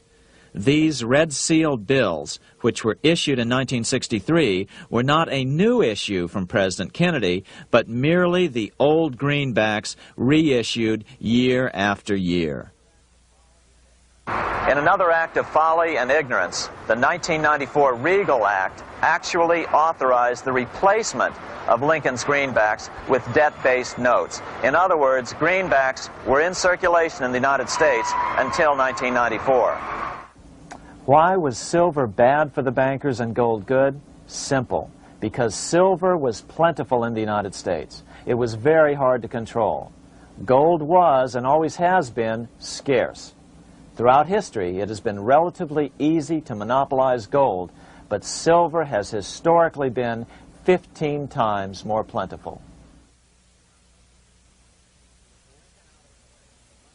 With Lincoln out of the way, the money changers' next objective was to gain complete control over America's money. This was no easy task. With the opening of the American West, silver had been discovered in huge quantities. On top of that, Lincoln's greenbacks were generally popular. Despite the European central bankers' deliberate attacks on greenbacks, they continued to circulate in the United States, in fact, until a few years ago. According to historian W. Cleon Skousen, right after the Civil War, there was considerable talk about reviving Lincoln's brief experiment with the constitutional monetary system. Had not the European Money Trust intervened, it would have no doubt become an established institution. it is clear that the concept of America printing her own debt-free money sent shockwaves throughout the European central banking elite. They watched with horror as Americans clamored for more greenbacks. They may have killed Lincoln, but support for his monetary ideas grew. On April 12, 1866, nearly 1 year to the day of Lincoln's assassination, Congress went to work at the bidding of the European central banking interests. It passed the Contraction Act, authorizing the Secretary of the Treasury to begin to retire some of the greenbacks in circulation and thereby contract the money supply. Authors Theodore R. Thorin and Richard F. Warner explained the results of the money contraction in their classic book on the subject, The Truth in Money Book. The hard times which occurred after the Civil War could have been avoided if the greenback legislation had continued as President Lincoln had intended. Instead, there were a series of money panics, what we call recessions, which put pressure on Congress to enact legislation to place the banking system under centralized control. Eventually, the Federal Reserve Act was passed on December 23, 1913. In other words, the money changers wanted two things: the reinstitution of a central bank under their exclusive control, and two, an American currency backed by gold. Their strategy was twofold. First of all, cause a series of panics to try to convince the American people that only centralized control of the money supply could provide economic stability. And secondly, remove so much money from the system that most Americans would be so desperately poor that they either wouldn't care or would be too weak to oppose the bankers. In 1866, there was $1.8 billion in currency in circulation in the United States, about $50.46 per capita. In 1867 alone, $500 million, $500 million, was removed from the U.S. money supply. 10 years later, in 1876, America's money supply was reduced to only $600 million. In other words, 2/3 of America's money had been called in by the bankers. Only $14.60 per capita remained in circulation. 10 years later, the money supply had been reduced to only $400 million, even though the population had boomed. The result was that only $6.67 per capita remained in circulation, a 760% loss in buying power over 20 years. Today, economists try to sell the idea that recessions and depressions are a natural part of something they call the business cycle. The truth is, our money supply is manipulated now just as it was before and after the Civil War. How did this happen? How did money become so scarce? Simple. Bank loans were called in and no new ones were given. In addition, silver coins were melted down. In 1872, a man named Ernest Sed was given 100,000 pounds, about $500,000, by the Bank of England and sent to America to bribe necessary congressmen to get silver demonetized. He was told that if that was not sufficient, to draw an additional 100,000 pounds or as much more as was necessary. The next year, Congress passed the Coinage Act of 1873, and the minting of silver dollars abruptly stopped. In fact, Representative Samuel Hooper, who introduced the bill in the House, acknowledged that Mr. Sed actually drafted the legislation. But it gets even worse than that. In 1874, Sed himself admitted who was behind the scheme. I went to America in the winter of 1872-73, authorized to secure, if I could, the passage of a bill demonetizing silver. It was in the interest of those I represented, the governors of the Bank of England, to have it done. By 1873, gold coins were the only form of coin money. But the contest over control of America's money was not yet over. Only 3 years later, in 1876, with 1/3 of America's workforce unemployed, the population was growing restless. People were clamoring for a return to the greenback money system of President Lincoln or a return to silver money, anything that would make money more plentiful. That year, Congress created the United States Silver Commission to study the problem. Their report clearly blamed the monetary contraction on the national bankers. The report is interesting because it compares the deliberate money contraction by the national bankers after the Civil War to the fall of the Roman Empire. The disaster of the Dark Ages was caused by decreasing money and falling prices. Without money, civilization could not have had a beginning, and with a diminishing supply, it must languish, and unless relieved, finally perish. At the Christian era, the metallic money of the Roman Empire amounted to $1,800,000,000. By the end of the 15th century, it had shrunk to less than $200 million. History records no other such disastrous transition as that from the Roman Empire to the Dark Ages.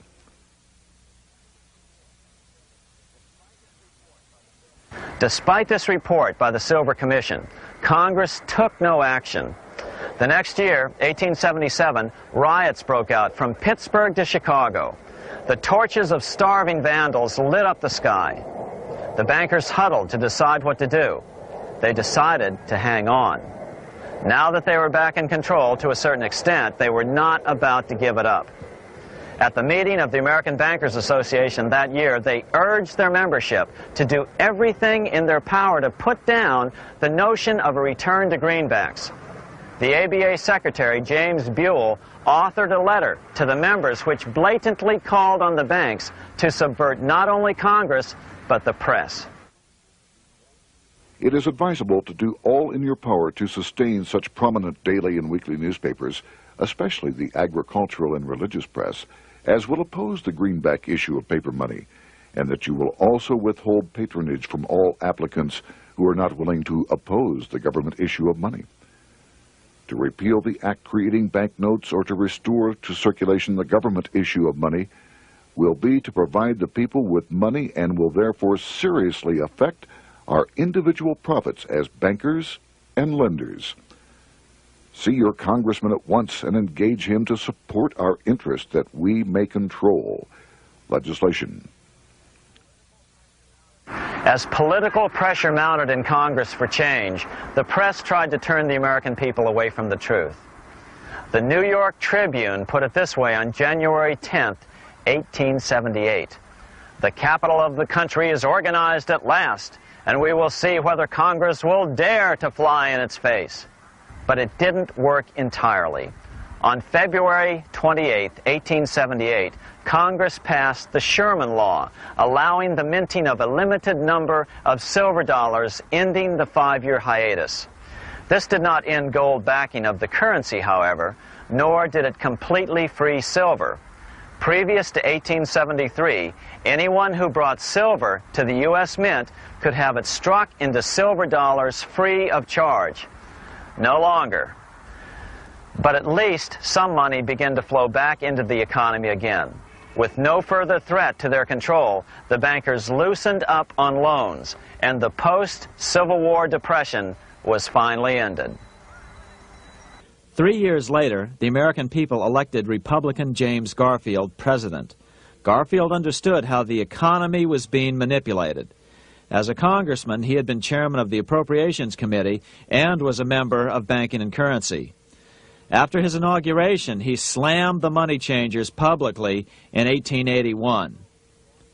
Whoever controls the volume of money in any country is absolute master of all industry and commerce. And when you realize that the entire system is very easily controlled, one way or another, by a few powerful men at the top, you will not have to be told how periods of inflation and depression originate. Unfortunately, within a few weeks of making this statement, on July 2nd of 1881, President Garfield was assassinated.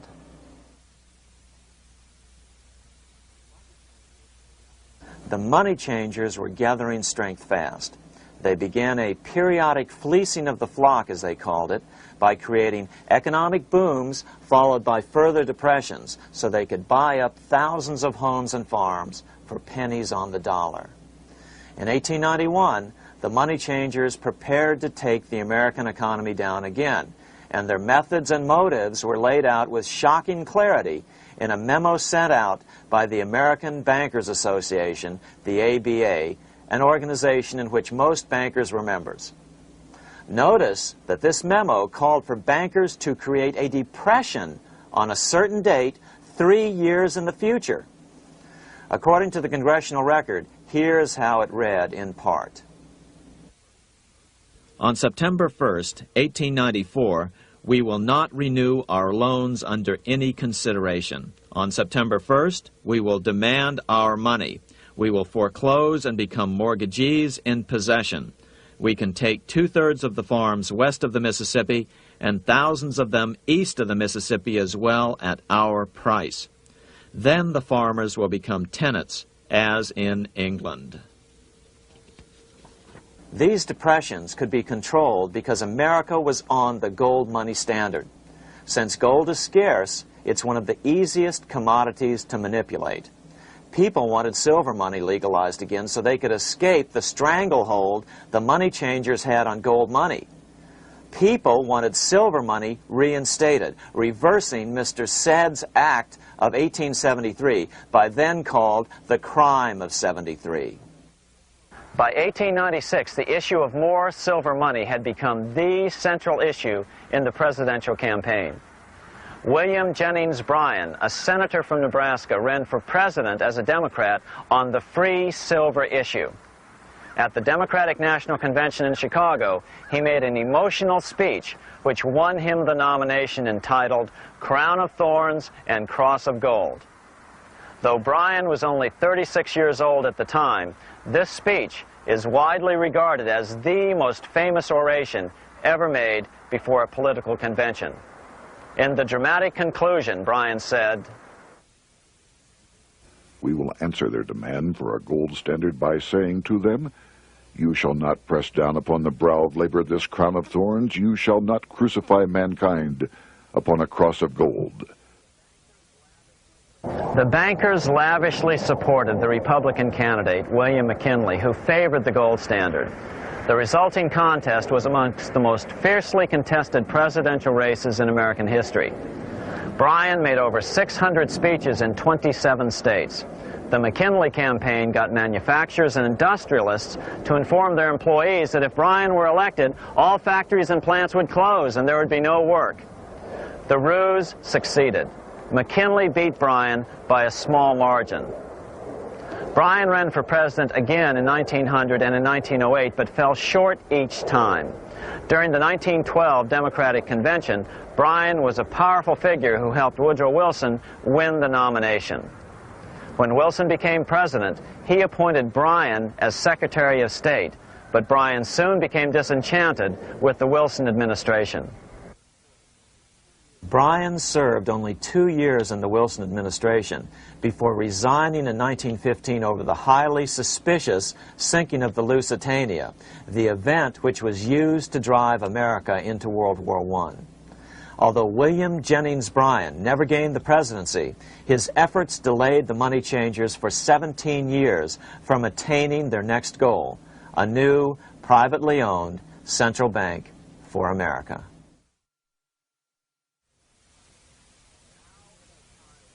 Now it was time for the money changers to get back to the business of a new private central bank for America. During the early 1900s, men like J.P. Morgan led the charge. One final panic would be necessary to focus the nation's attention on the supposed need for a central bank. The rationale was that only a central bank can prevent bank failures. Morgan was clearly the most powerful banker in America and a suspected agent for the Rothschilds. Morgan had helped finance John D. Rockefeller's Standard Oil empire. He had also helped finance the monopolies of Edward Harriman in railroads, of Andrew Carnegie in steel, and of others in numerous industries. But on top of that, J.P. Morgan's father, Junius Morgan, had been America's financial agent to the British.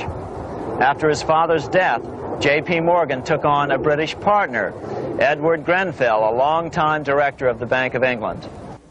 In fact, upon Morgan's death, his estate contained only a few $1 million. The bulk of the securities most people thought he owned were, in fact, owned by others.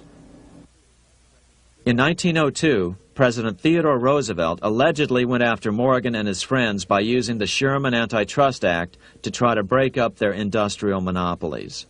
Actually, Roosevelt did very little to interfere in the growing monopolization of American industry by the bankers and their surrogates. For example, Roosevelt supposedly broke up the Standard Oil monopoly, But it wasn't really broken at all. It was merely divided into 7 corporations, all still controlled by the Rockefellers. The public was aware of this thanks to political cartoonists like Thomas Nast, who referred to the bankers as the money trust. By 1907, the year after Teddy Roosevelt's re-election, Morgan decided it was time to try for a central bank again. Using their combined financial muscle, Morgan and his friends were secretly able to crash the stock market. Thousands of small banks were vastly overextended. Some had reserves of less than 1% thanks to the fractional reserve principle. Within days, bank runs were commonplace across the nation. Now Morgan stepped into the public arena and offered to prop up the faltering American economy by supporting failing banks with money he manufactured out of nothing. It was an outrageous proposal, far worse than even fractional reserve banking, but Congress let him do it. Morgan manufactured $200 million worth of this completely reserveless private money and bought things with it, paid for services with it, and sent some of it to his branch banks to lend out at interest. His plan worked. Soon, the public regained confidence in money in general and quit hoarding their currency. But as a result, banking power was further consolidated into the hands of a few large banks. By 1908, the panic was over, and Morgan was hailed as a hero by the president of Princeton University, a man by the name of Woodrow Wilson. All this trouble could be averted if we appointed a committee of 6 or 7 public-spirited men like J.P. Morgan to handle the affairs of our country. Economics textbooks would later explain that the creation of the Federal Reserve System was the direct result of the panic of 1907. Quote, "With its alarming epidemic of bank failures, the country was fed up once and for all with the anarchy of unstable private banking," close quote.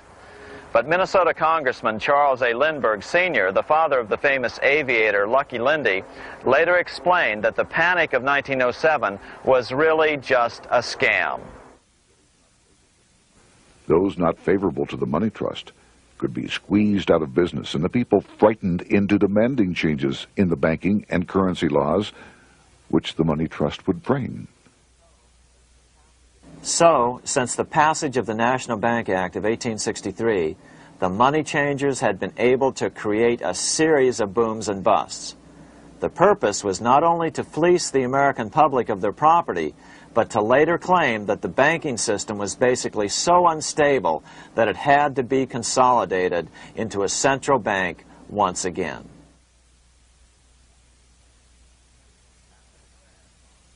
After the crash, Teddy Roosevelt, in response to the panic of 1907, signed into law a bill creating something called the National Monetary Commission. The commission was to study the banking problem and make recommendations to Congress. Of course, the commission was packed with Morgan's friends and cronies. The chairman was a man named Senator Nelson Aldrich from Rhode Island. Aldrich represented the Newport, Rhode Island homes of America's richest banking families. His daughter married John D. Rockefeller, Jr., and together they had 5 sons: John, Nelson, who would become vice president in 1974, Lawrence, Winthrop, and David, the head of the Council on Foreign Relations and former chairman of Chase Manhattan Bank. As soon as the National Monetary Commission was set up, Senator Aldrich immediately embarked on a 2-year tour of Europe, where he consulted at length with the private central bankers in England, France, and Germany. The total cost of his trip alone to the taxpayers was $300,000, an astronomical sum in those days. Shortly after his return, on the evening of November 22nd, 1910, some of the wealthiest and most powerful men in America boarded Senator Aldrich's private rail car and in the strictest secrecy journeyed to this place, Jekyll Island, off the coast of Georgia. With the group came Paul Warburg. Warburg had been given a $500,000 per year salary to lobby for the passage of a privately owned central bank in America by the investment firm Kuhn, Loeb and Company. Warburg's partner in this firm was a man named Jacob Schiff, the grandson of the man who shared the Green Shield house with the Rothschild family in Frankfurt. Schiff, as we'll find out later, was in the process of spending $20 million to finance the overthrow of the Tsar in Russia. These three European banking families, the Rothschilds, the Warburgs, and the Schiffs, were interconnected by marriage down through the years, just as their American banking counterparts, the Morgans, Rockefellers, and Aldriches were.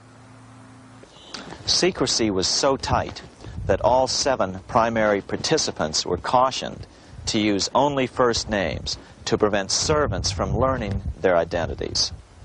Years later, one participant, Frank Vanderlip, president of National City Bank of New York and a representative of the Rockefeller family, confirmed the Jekyll Island trip in a February 9, 1935 edition of the Saturday Evening Post.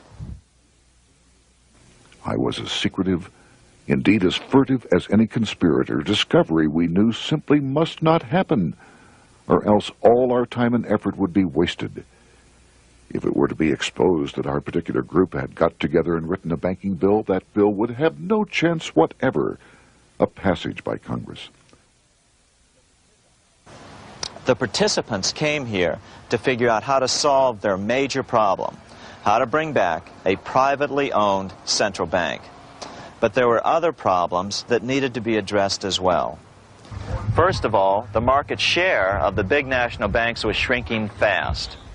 In the first 10 years of the century, the number of U.S. banks had more than doubled to over 20,000. By 1913, only 29% of all banks were national banks, and they held only 57% of all deposits. As Senator Aldrich later admitted in a magazine article, before passage of this act, the New York bankers could only dominate the reserves of New York. Now, we are able to dominate the bank reserves of the entire country. Therefore, something had to be done to bring these new banks under their control.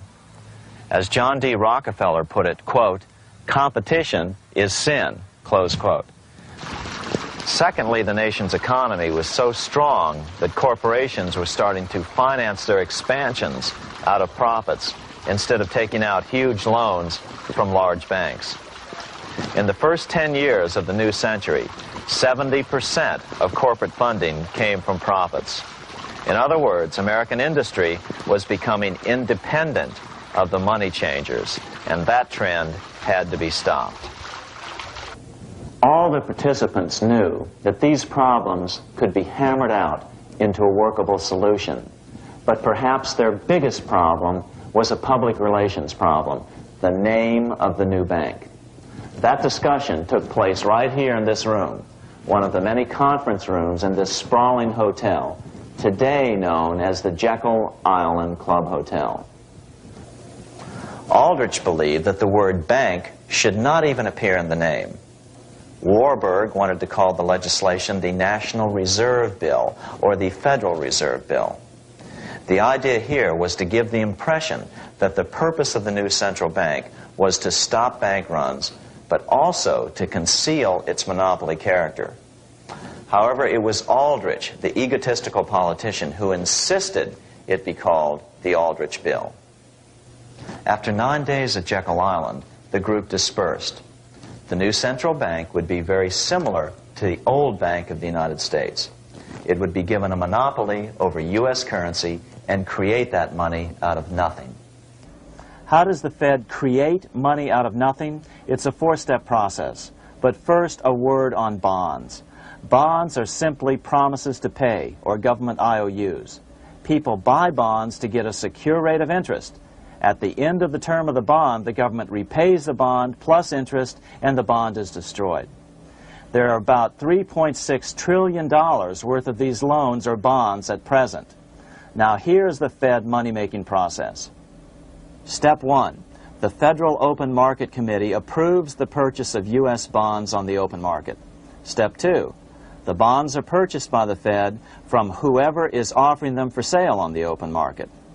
Step 3, the Fed pays for the bonds with electronic credits to the seller's bank, which in turn credits the seller's bank account. The trick is that these credits are based on nothing. The Fed just creates them. Step 4, the banks use these deposits as reserves. They can loan out over 10 times the amount of their reserves to new borrowers, all at interest. In this way, a Fed purchase of, say, $1 million worth of bonds gets turned into over $10 million in bank accounts.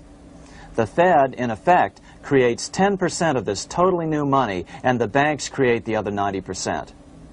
To reduce the amount of money in the economy, the process is just reversed. The Fed sells bonds to the public, and the money flows out of the purchaser's local bank. Loans must be reduced by 10 times the amount of the sale. So, a Fed sale of $1 million in bonds results in $10 million less money in the economy. So how does this benefit the bankers whose representatives huddled at Jekyll Island? First, it totally misdirected banking reform efforts from proper solutions. Second, it prevented a proper debt-free system of government finance, like Lincoln's greenbacks, from making a comeback. The bond-based system of government finance forced on Lincoln after he created greenbacks was now cast in stone. Third, it delegated to the bankers the right to create 90% of our money supply based on only fractional reserves, which they then loan out at interest. Fourth, it centralized overall control of our nation's money supply in the hands of a few men. Fifth, it established a central bank with a high degree of independence from effective political control. Soon after its creation, the Fed's great contraction in the early 1930s would cause the Great Depression. This independence has been enhanced since then through additional laws. In order to fool the public into thinking the government retained control, the plan called for the Fed to be run by a board of governors appointed by the President and approved by the Senate.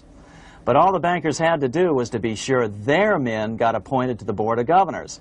That wasn't hard. Bankers have money, and money buys influence over politicians. Once the participants left Jekyll Island, the public relations blitz was on.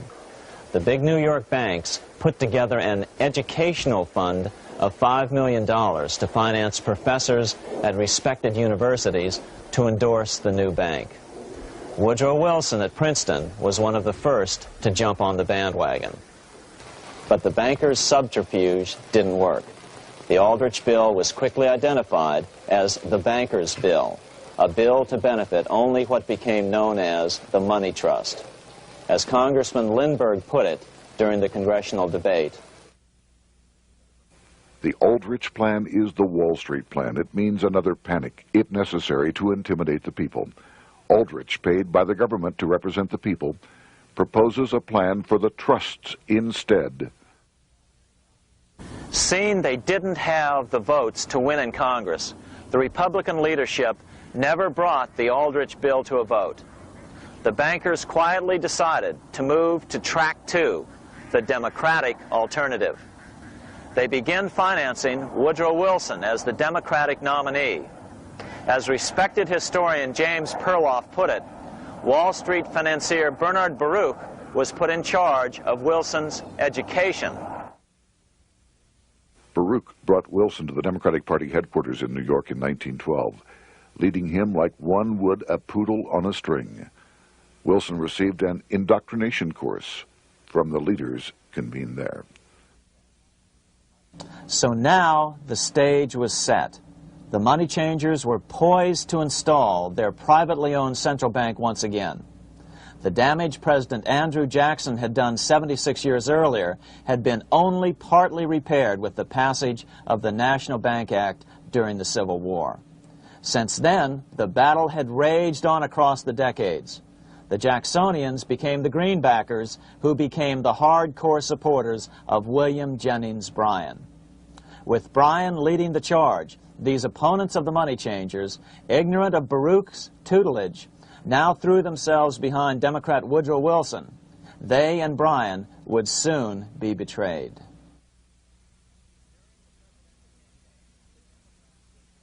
During the presidential campaign, the Democrats were careful to pretend to oppose the Aldrich bill. As Representative Lewis McFadden, himself a Democrat, as well as chairman of the House Banking and Currency Committee, explained it 20 years after the fact.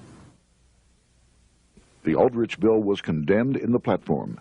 When Woodrow Wilson was nominated, the men who ruled the Democratic Party promised the people that if they were returned to power, there would be no central bank established here while they held the reins of government.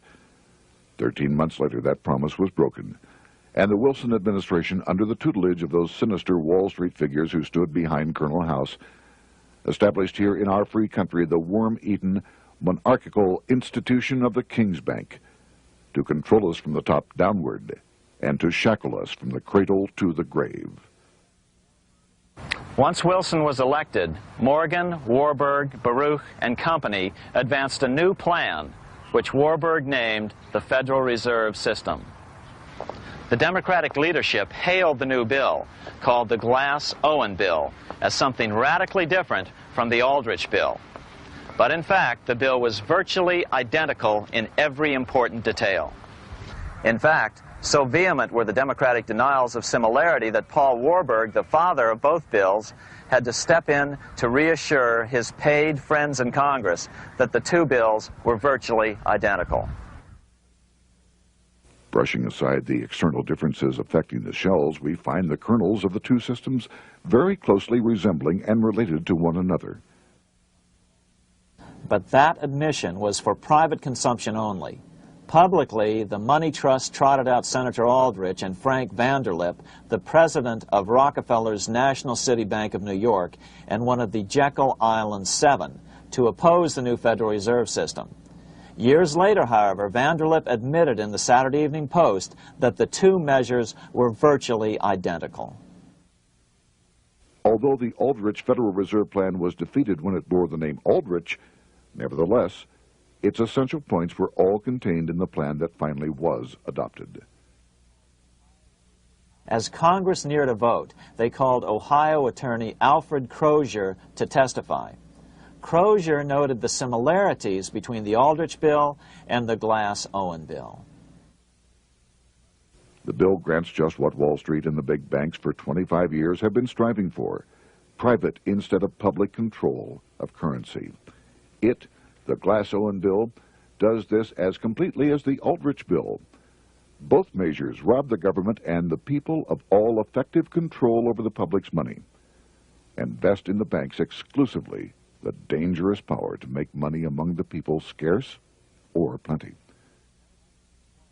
During the debate on the measure, senators complained that the big banks were using their financial muscle to influence the outcome. "There are bankers in this country who are enemies of the public welfare," said one senator. What an understatement.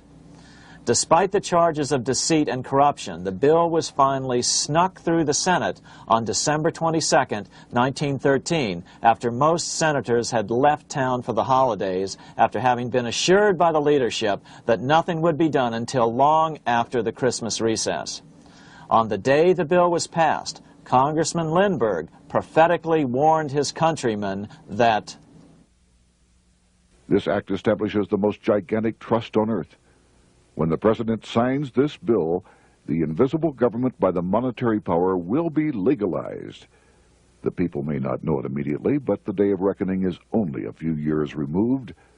The worst legislative crime of the ages is perpetrated by this banking bill. On top of all this, only weeks earlier, Congress had finally passed a bill legalizing income tax. Why was the income tax law important?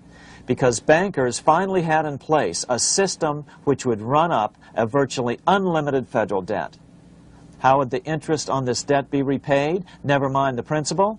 Remember, a privately owned central bank creates the principal out of nothing. The federal government was small then. Up to then, it had subsisted merely on tariffs and excise taxes. No, just as with the Bank of England, the interest payments had to be guaranteed by direct taxation of the people.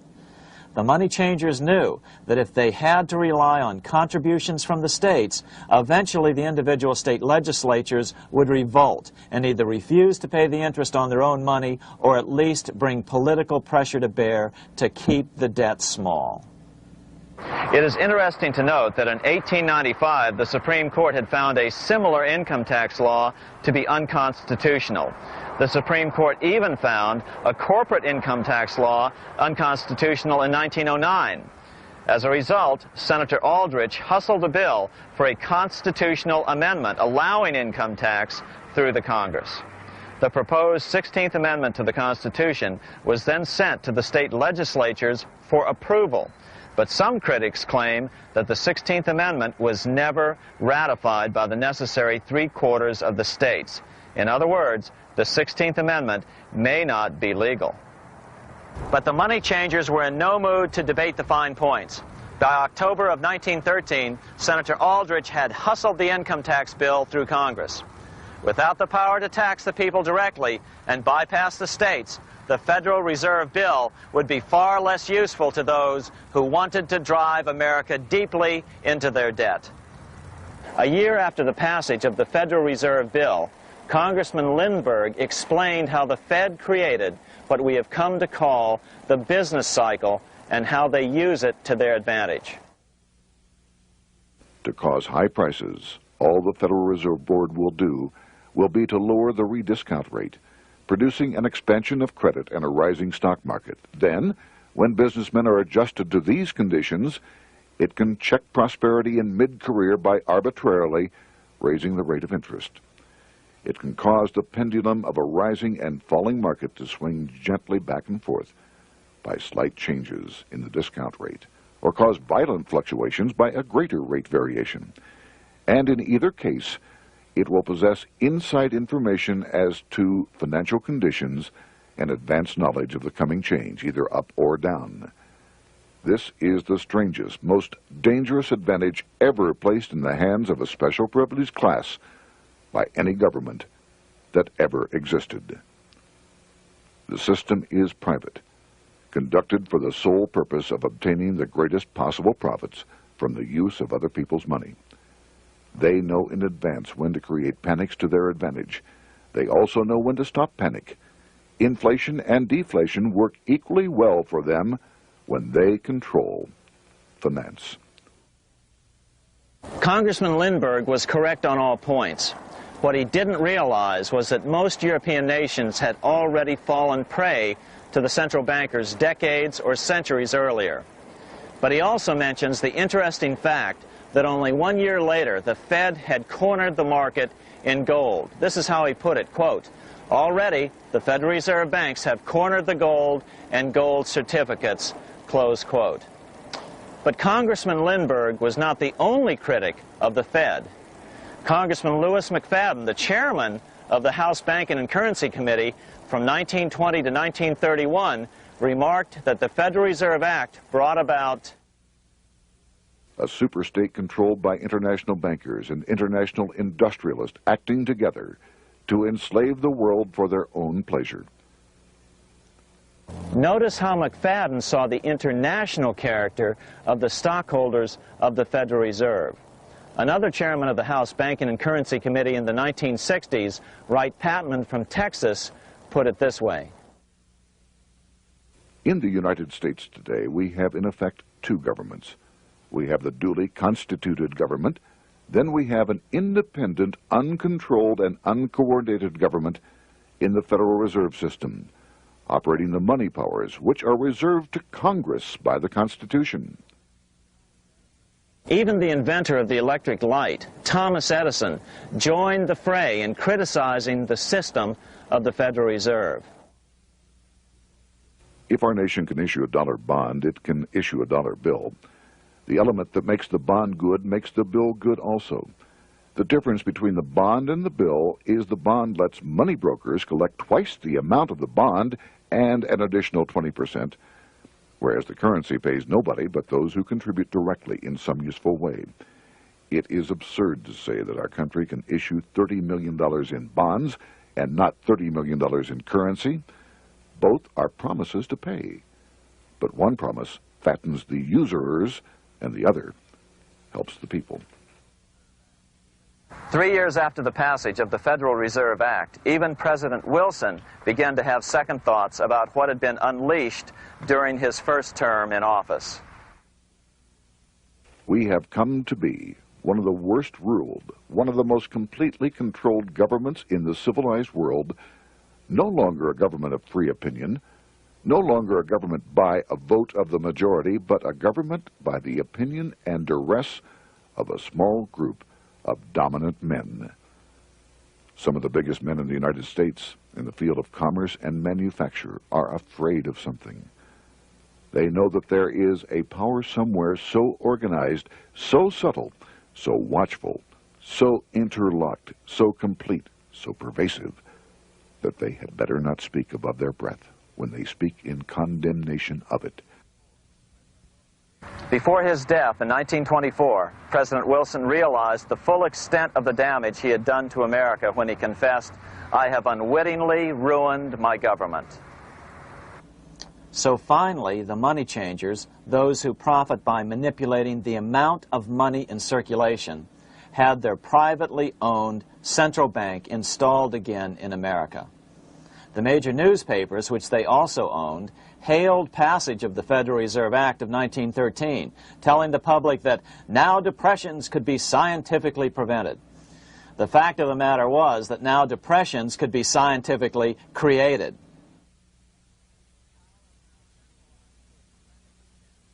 Power was now centralized to a tremendous extent. Now it was time for a war, a really big war. In fact, the First World War. Of course, to the central bankers, the political issues of war don't matter nearly as much as the profit potential, and nothing creates debts like warfare. England was the best example at that time.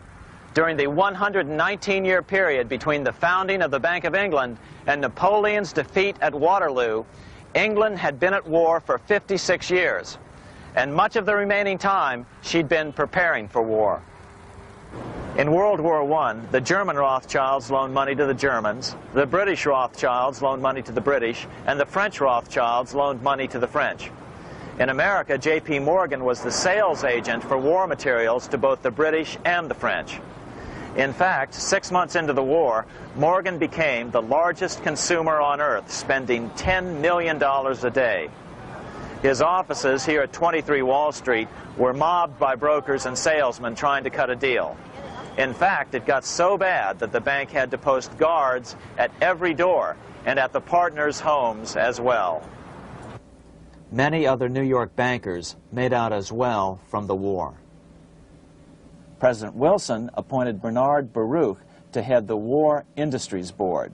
According to historian James Perloff, both Baruch and the Rockefellers profited by some $200 million during the war. But profits were not the only motive. There was also revenge. The money changers never forgave the czars for their support of Lincoln during the Civil War. Also, Russia was the last major European nation to refuse to give in to the privately owned central bank scheme. 3 years after World War I broke out, the Russian Revolution toppled the Tsar and installed the scourge of communism. Jacob Schiff of Kuhn Loeb and Company bragged from his deathbed that he had spent $20 million towards the defeat of the Tsar. Money was funneled from England to support the revolution as well. Why would some of the richest men in the world financially back communism, the system that was openly vowing to destroy the so-called capitalism that made them wealthy? Researcher Gary Allen explained it this way. If one understands that socialism is not a share the wealth program, but is, in reality, a method to consolidate and control the wealth, then the seeming paradox of super-rich men promoting socialism becomes no paradox at all. Instead, it becomes logical, even the perfect tool of power-seeking megalomaniacs. Communism, or more accurately socialism, is not a movement of the downtrodden masses, but of the economic elite. As W. Cleon Skousen put it in his 1970 book, The Naked Capitalist, power from any source tends to create an appetite for additional power. It was almost inevitable that the super-rich would one day aspire to control not only their own wealth, but the wealth of the whole world. To achieve this, they were perfectly willing to feed the ambitions of the power-hungry political conspirators who were committed to the overthrow of all existing governments and the establishments of a central worldwide dictatorship. but what if these revolutionaries get out of control and try to seize power from the super-rich? After all, it was Mao Zedong who in 1938 stated his position concerning power. Political power grows out of the barrel of a gun. The Wall Street, London axis elected to take the risk. The master planners attempted to control revolutionary communist groups by feeding them vast quantities of money when they obeyed and contracting their money supply or even financing their opposition if they got out of control. Lenin began to understand that although he was the absolute dictator of the new Soviet Union, he was not pulling the financial strings. Someone else was silently in control. The state does not function as we desired. The car does not obey. A man is at the wheel and seems to lead it, but the car does not drive in the desired direction. It moves as another force wishes.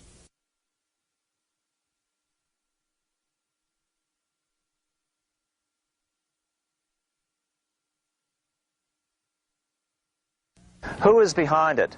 Representative Louis T. McFadden, the chairman of the House Banking and Currency Committee throughout the 1920s and into the Great Depression years of the 1930s, explained it this way.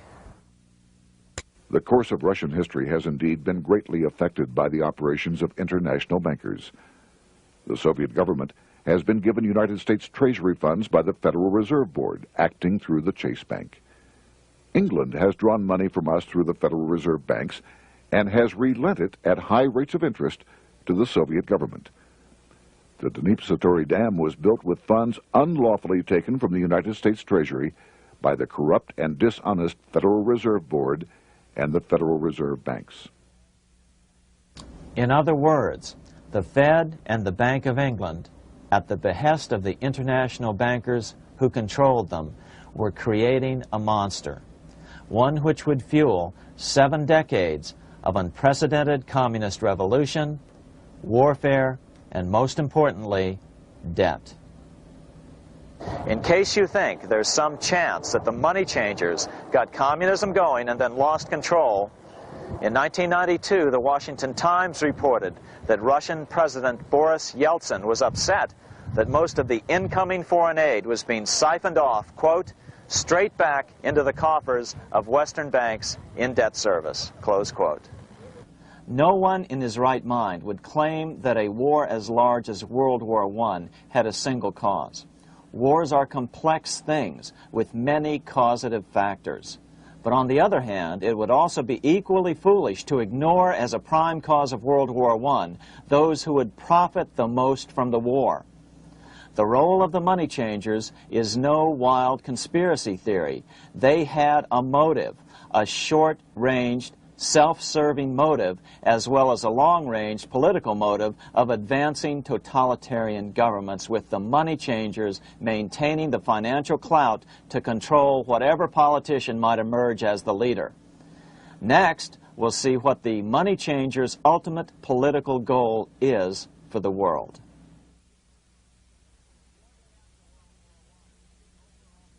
Shortly after World War I, the overall political agenda of the money changers began to be clear. Now that they controlled national economies individually, the next step was the ultimate form of consolidation, world government. The new world government proposal was given top priority at the Paris Peace Conference after World War I. It was called the League of Nations, but much to the surprise of Paul Warburg and Bernard Baruch, who attended the peace conference with President Wilson, the world was not yet ready to dissolve national boundaries. Nationalism still beats strong in the human breast. For example, Lord Curzon, the British Foreign Secretary, called the League of Nations a good joke even though it was the stated policy of the British government to support it. To the humiliation of President Wilson, the U.S. Congress wouldn't ratify the League either. Despite the fact that it had been ratified by many other nations, without money flowing from the U.S. Treasury, the League died. After World War I, the American public had grown tired of the internationalist policies of Democrat Woodrow Wilson. In the presidential election of 1920, Republican Warren Harding won a landslide victory with over 60% of the vote. Harding was an ardent foe of both Bolshevism and the League of Nations. His election, which opened a 12-year run of Republican presidents in the White House, led to an unprecedented era of prosperity known as the Roaring Twenties. Despite the fact that the war had brought America a debt 10 times larger than its Civil War debt, still the American economy surged. Gold had poured into the country during the war, and it continued to do so afterwards. In the early 1920s, the governor of this bank, the Federal Reserve Bank of New York, a man named Benjamin Strong, met frequently with the secretive and eccentric governor of the Bank of England, Montague Norman. Norman was determined to replace the gold England had lost to the U.S. during World War I and return the Bank of England to its former position of dominance in world finance. On top of that, rich with gold, the American economy might get out of control again, just like it had done after the Civil War. During the next 8 years, under the presidencies of Harding and Coolidge, the huge federal debt built up during World War I was cut by 38%, down to $16 billion, the greatest percentage drop in U.S. history. During the election of 1920, Warren Harding and Calvin Coolidge ran against James Cox, the governor of Ohio, and the little-known Franklin D. Roosevelt, who had previously risen to no higher post than President Wilson's Assistant Secretary of the Navy. After his inauguration, Harding moved quickly to formally kill the League of Nations. Then he quickly moved to reduce domestic taxes while raising tariffs to record heights. Now, this was a revenue policy of which most of the Founding Fathers would certainly have approved. His second year in office, Harding took ill on a train trip in the West and suddenly died. Although no autopsy was performed, the cause was said to be either pneumonia or food poisoning. When Coolidge took over, he continued Harding's domestic economic policy of high tariffs on imports while cutting income taxes. As a result, the economy grew at such a rate that net revenue still increased. Now that had to be stopped. So just as they'd done so frequently before, the money changers decided it was time to crash the American economy. The Federal Reserve began flooding the country with money. They increased the money supply by 62% during these years. Money was plentiful. This is why it was known as the Roaring Twenties.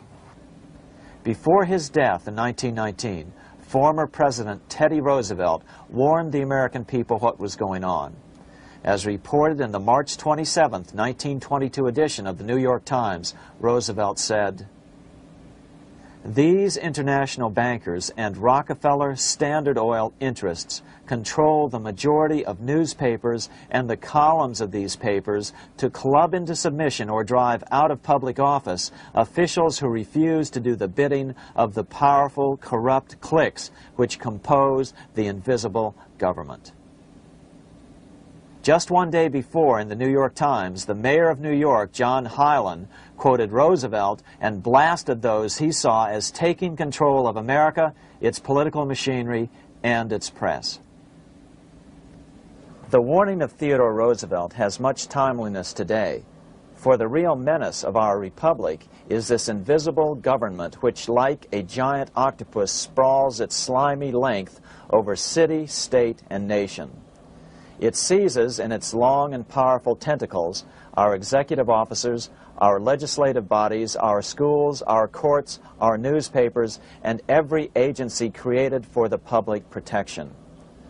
To depart from mere generalizations, let me say that at the head of this octopus are the Rockefeller Standard Oil interest and a small group of powerful banking houses generally referred to as the international bankers.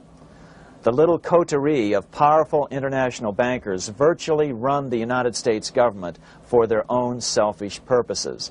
They practically control both parties, write political platforms, make cat's paws of party leaders, use the leading men of private organizations, and resort to every device to place a nomination for high public office only such candidates as will be amenable to the dictates of corrupt big business.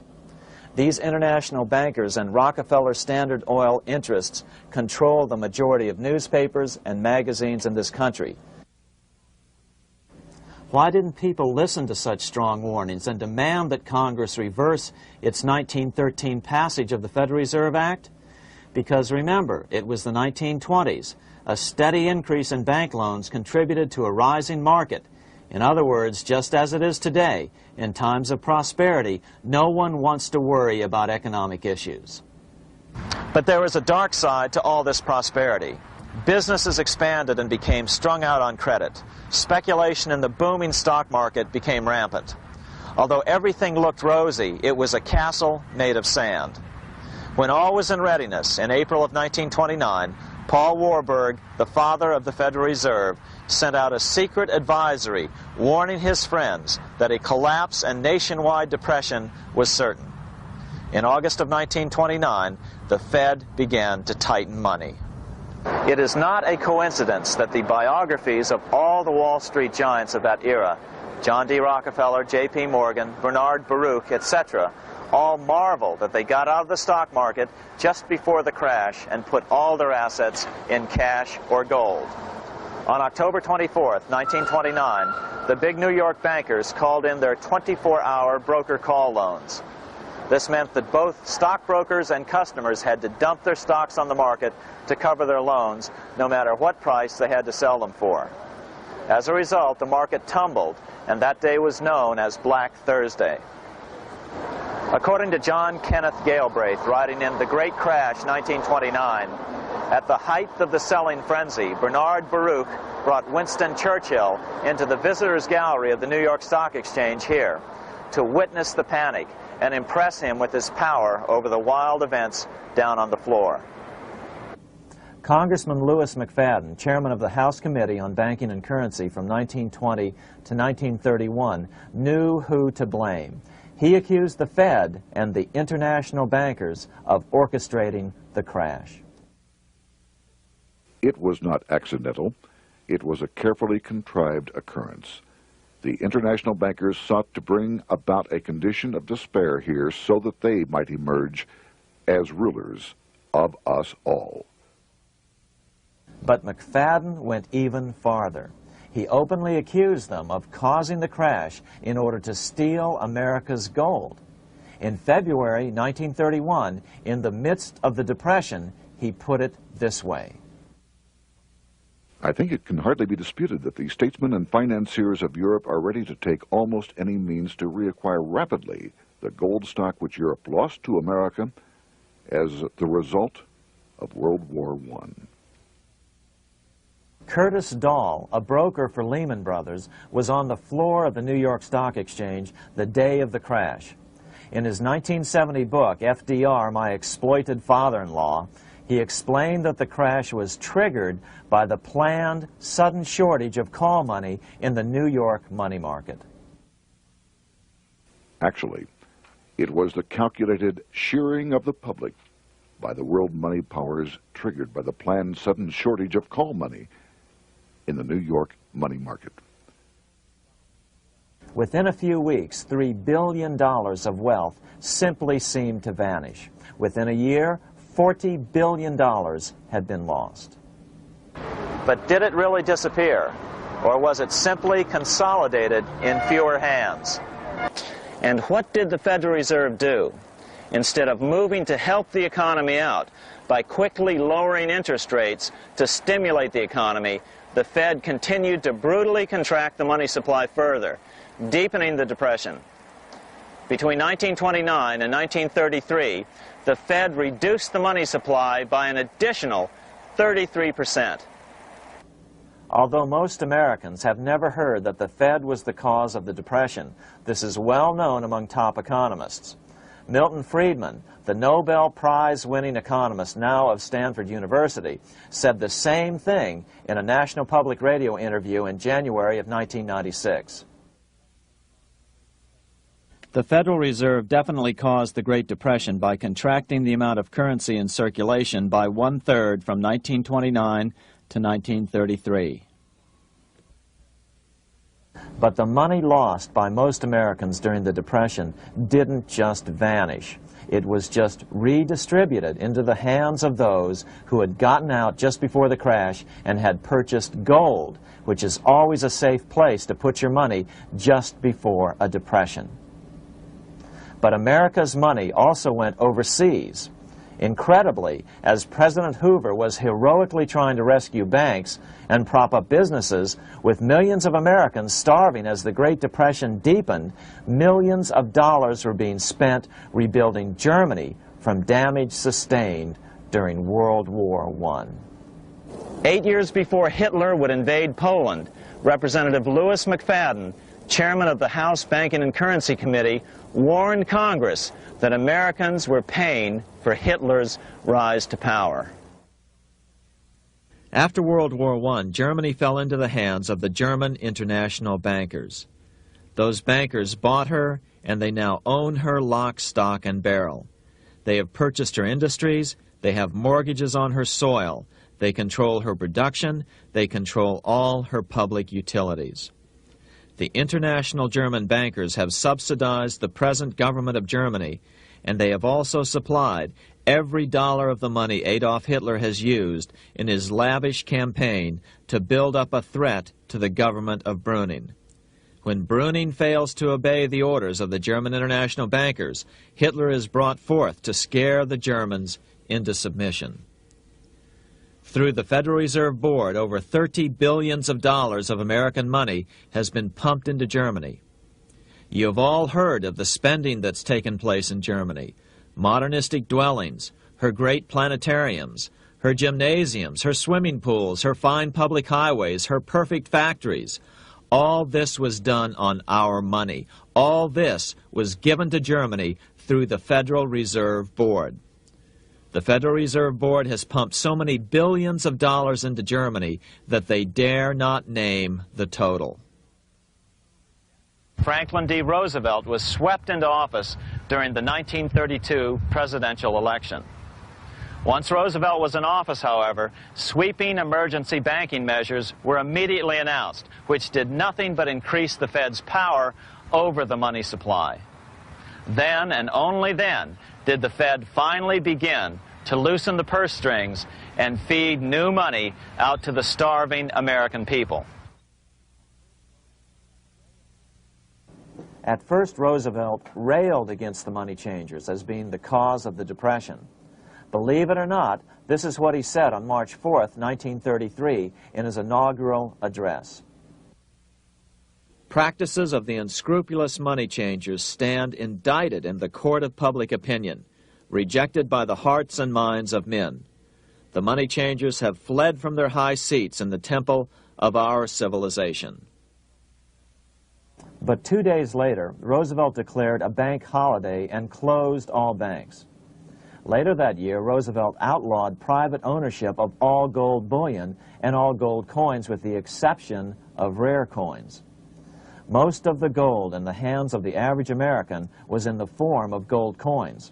The new decree was, in effect, a confiscation. Those who didn't comply risk as much as 10 years in prison and a $10,000 fine, the equivalent of $100,000 today.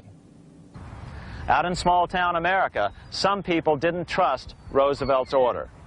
Many were torn between keeping their hard-earned wealth or obeying the government.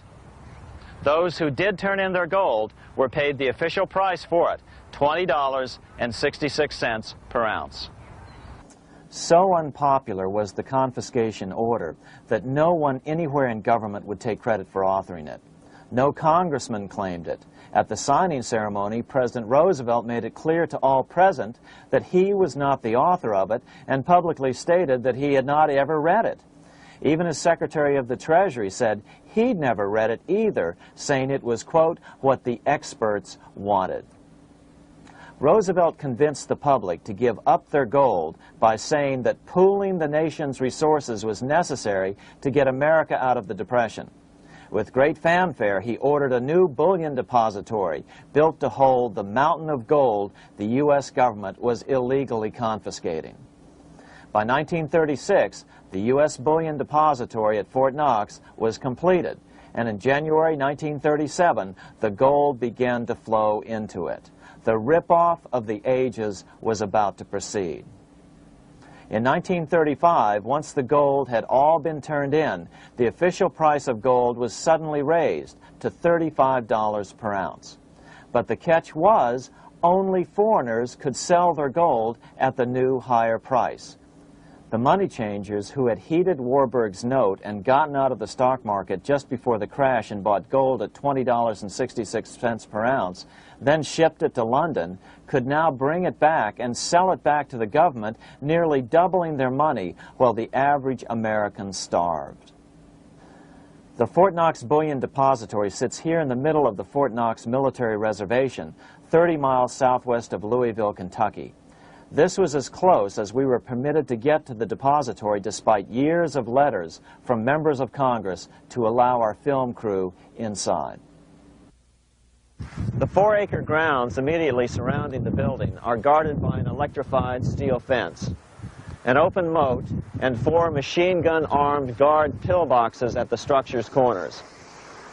When the gold began arriving on January 13, 1937, there was unprecedented security. Thousands of official guests watched the arrival of a 9-car train from Philadelphia, guarded by armed soldiers, postal inspectors, Secret Servicemen, and guards from the U.S. Mint. It was all great theater.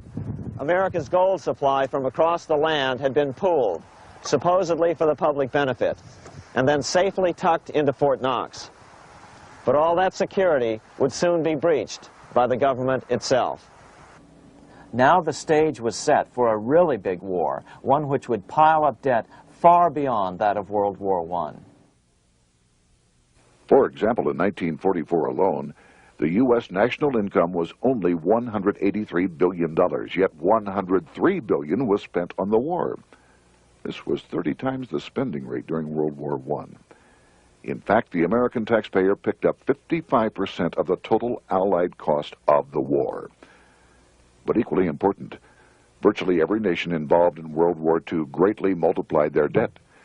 In the U.S., for example, federal debt went from $43 billion in 1940 up to $257 billion in 1950, an increase of 598%. Between 1940 and 1950, Japanese debt swelled 1,348%. French debt grew 583%, and Canadian debt soared 417%. After the war, the world was now divided into 2 economic camps: communist command economies on the one hand versus monopoly capitalists on the other, set to fight it out in one perpetual and highly profitable arms race. It was finally time for the central bankers to embark in earnest on their 3-step plan to centralize the economic systems of the entire world and finally bring about their global government or New World Order. The phases of this plan were: Step 1, central bank domination of national economies worldwide. Step 2, centralize regional economies through organizations such as the European Monetary Union and regional trade unions such as NAFTA. Step 3, centralize the world economy through a world central bank, a world money, and ending national independence through abolition of all tariffs by treaties like GATT. Step 1 was completed long ago. Steps 2 and 3 are far advanced, nearing completion. What about gold? Among central banks, the largest holder of gold is now the IMF. It and central banks now control 2/3 of the world's gold supply, giving them the ability to manipulate the gold market. Remember the money changer's golden rule: he who has the gold makes the rules. But before we get into solutions to our problem, let's take a look at what happened to all that gold in Fort Knox. Because if we don't understand that the gold has been stolen, we'll allow ourselves to be stampeded into the wrong solution: a gold-backed currency. Most Americans still believe that the gold is still here at Fort Knox. At the end of World War II, Fort Knox contained over 700 million ounces of gold, an incredible 70% of all the gold in the world. How much remains? No one knows. Despite the fact that federal law requires an annual physical audit of Fort Knox gold, the Treasury has consistently refused to conduct one. The truth is that a reliable audit of whatever remains here has not been conducted since President Eisenhower ordered one in 1953. Where did America's gold in Fort Knox go? Over the years, it was sold off to European money changers at the $35 per ounce price. Remember, this was during a time when it was illegal for Americans to buy any of their own gold from Fort Knox. In fact, there was a very infamous case where the Firestone family set up a string of dummy corporations to purchase Fort Knox gold and keep it in Switzerland, never hitting U.S. shores. They were eventually caught, however, and successfully prosecuted. Finally, by 1971, all the pure gold had been secretly removed from Fort Knox, drained back to London. Once the gold was gone from Fort Knox, President Nixon closed the gold window by repealing Roosevelt's Gold Reserve Act of 1934, finally making it legal once again for Americans to buy gold. Naturally, gold prices immediately began to soar. 9 years later, gold sold for $880 per ounce, 25 times what the gold in Fort Knox was sold for. One would think that eventually someone in the government would get wind of what was happening and blow the whistle. The largest fortune in the history of the world stolen. Shades of the old James Bond film, Goldfinger. Well, as a matter of fact, Ian Fleming, the author of the James Bond series, was head of the British counterintelligence service, MI5. Some believe in the intelligence community that he wrote much of his fiction as a warning, as many authors of fiction do. If the removal of all the good delivery gold from Fort Knox can be viewed as a deliberate raid on the U.S. Treasury, then such an operation might well have been years in the making, namely 40 years. Certainly enough time for Fleming to get wind of it and try to prevent it. So just how did the story of the Fort Knox gold robbery get out? It all started with an article in a New York periodical in 1974. The article charged that the Rockefeller family was manipulating the Federal Reserve to sell off Fort Knox gold at bargain basement prices to anonymous European speculators. 3 days later, the anonymous source of the story, Louise Auchincloss Boyer, mysteriously fell to her death from the window of her 10th floor apartment in New York. How would Mrs. Boyer have known of the Rockefeller connection to the Fort Knox gold heist? She was the longtime secretary of Nelson Rockefeller. For the next 14 years, this man, Ed Durrell, a wealthy Ohio industrialist, devoted himself to a quest for the truth concerning the Fort Knox gold. He wrote thousands of letters to over 1,000 government and banking officials, trying to find out how much gold was really left and where the rest of it had gone. Edith Roosevelt, the granddaughter of President Teddy Roosevelt, questioned the actions of the government in a March 1975 edition of the New Hampshire Sunday News. Allegations of missing gold from our Fort Knox vaults are being widely discussed in European financial circles. But what is puzzling is that the administration is not hastening to demonstrate conclusively that there is no cause for concern over our gold treasure, if indeed it is in a position to do so. Unfortunately, Ed Durrell never did accomplish his primary goal, a full audit of the gold reserves in Fort Knox. It's incredible that the world's greatest treasure has had little accounting or auditing. This gold belonged to the American people, not the Federal Reserve and their foreign owners. One thing is certain, the government could blow all of this speculation away in a few days with a well-publicized audit under the searing lights of media cameras. it has chosen not to do so. One must conclude that they are afraid of the truth such an audit would reveal. What is the government so afraid of? Here's the answer. When President Ronald Reagan took office in 1981, his conservative friends urged him to study the feasibility of returning to a gold standard as the only way to curb government spending. It sounded like a reasonable alternative, so President Reagan appointed a group of men called the Gold Commission to study the situation and report back to Congress. What Reagan's Gold Commission reported back to Congress in 1982 was the following shocking revelation concerning gold. The U.S. Treasury owned no gold at all. All the gold that was left in Fort Knox was now owned by the Federal Reserve, a group of private bankers, as collateral against the national debt. The truth of the matter is that never before has so much money been stolen from the hands of the general public and put into the hands of a small group of private investors, the money changers.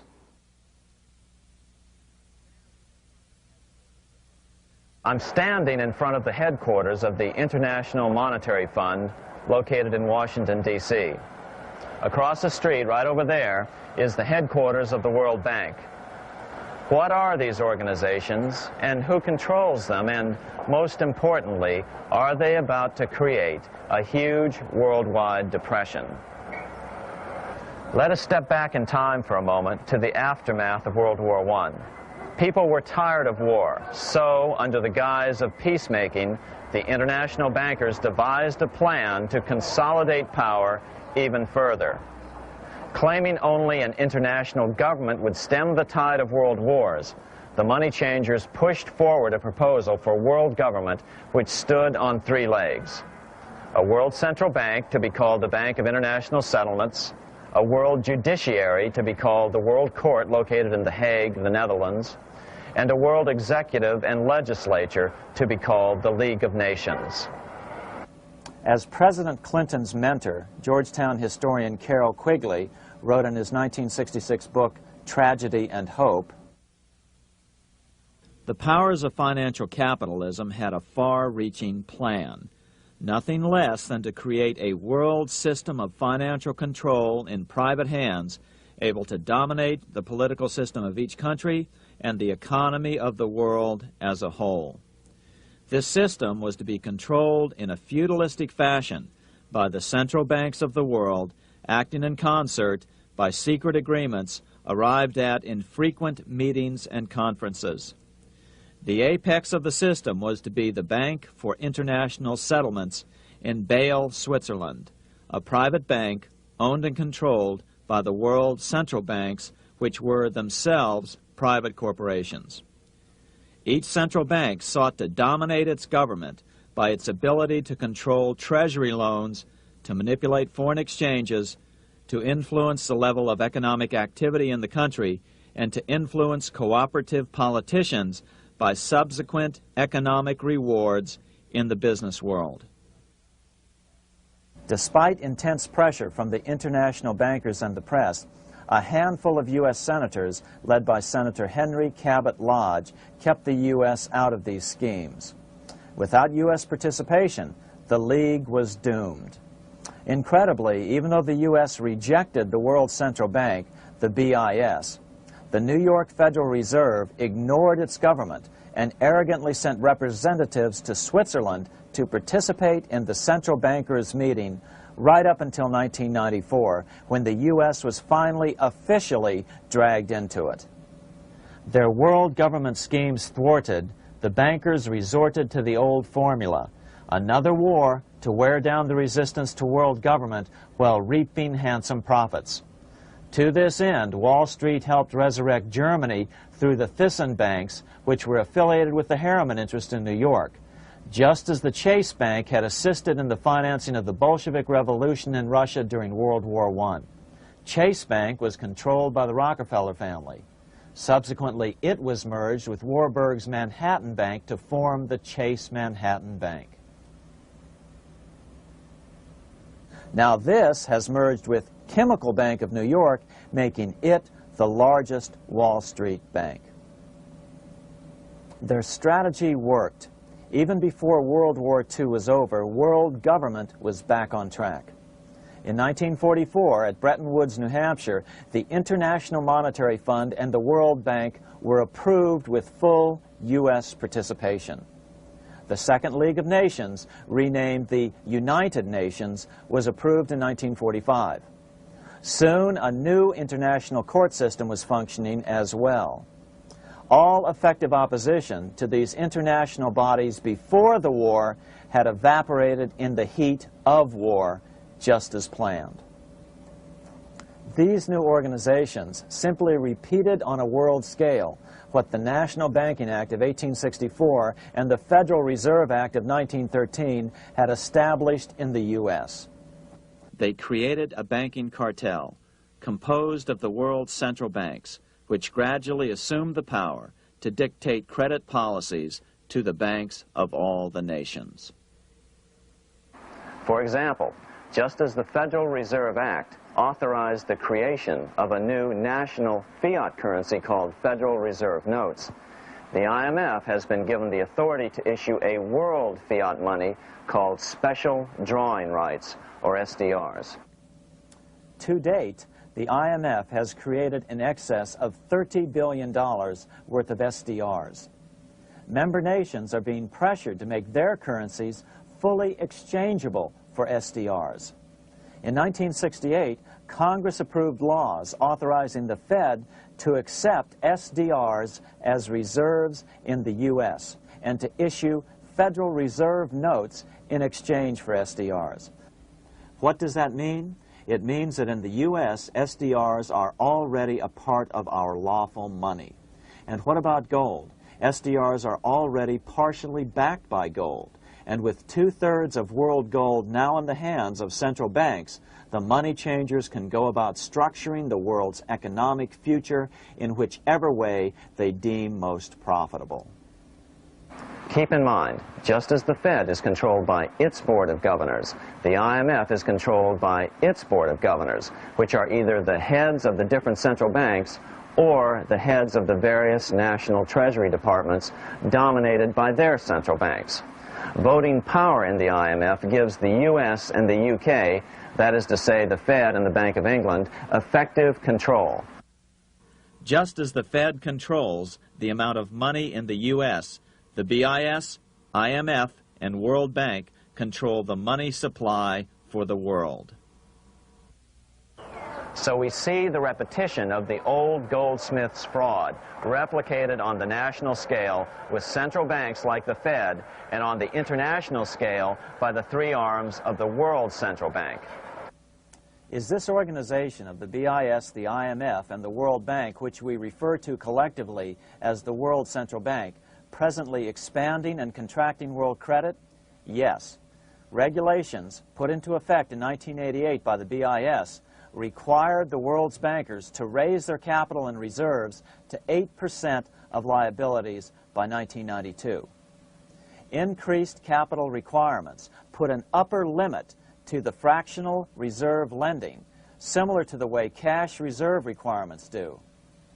What has this seemingly insignificant regulation made in a Swiss city 8 years ago meant to the world?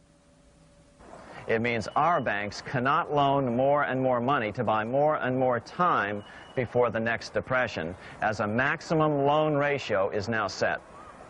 It means those nations with the lowest bank reserves in their systems have already felt the terrible effects of this credit contraction as their banks scrambled to raise money to increase their reserves to 8%.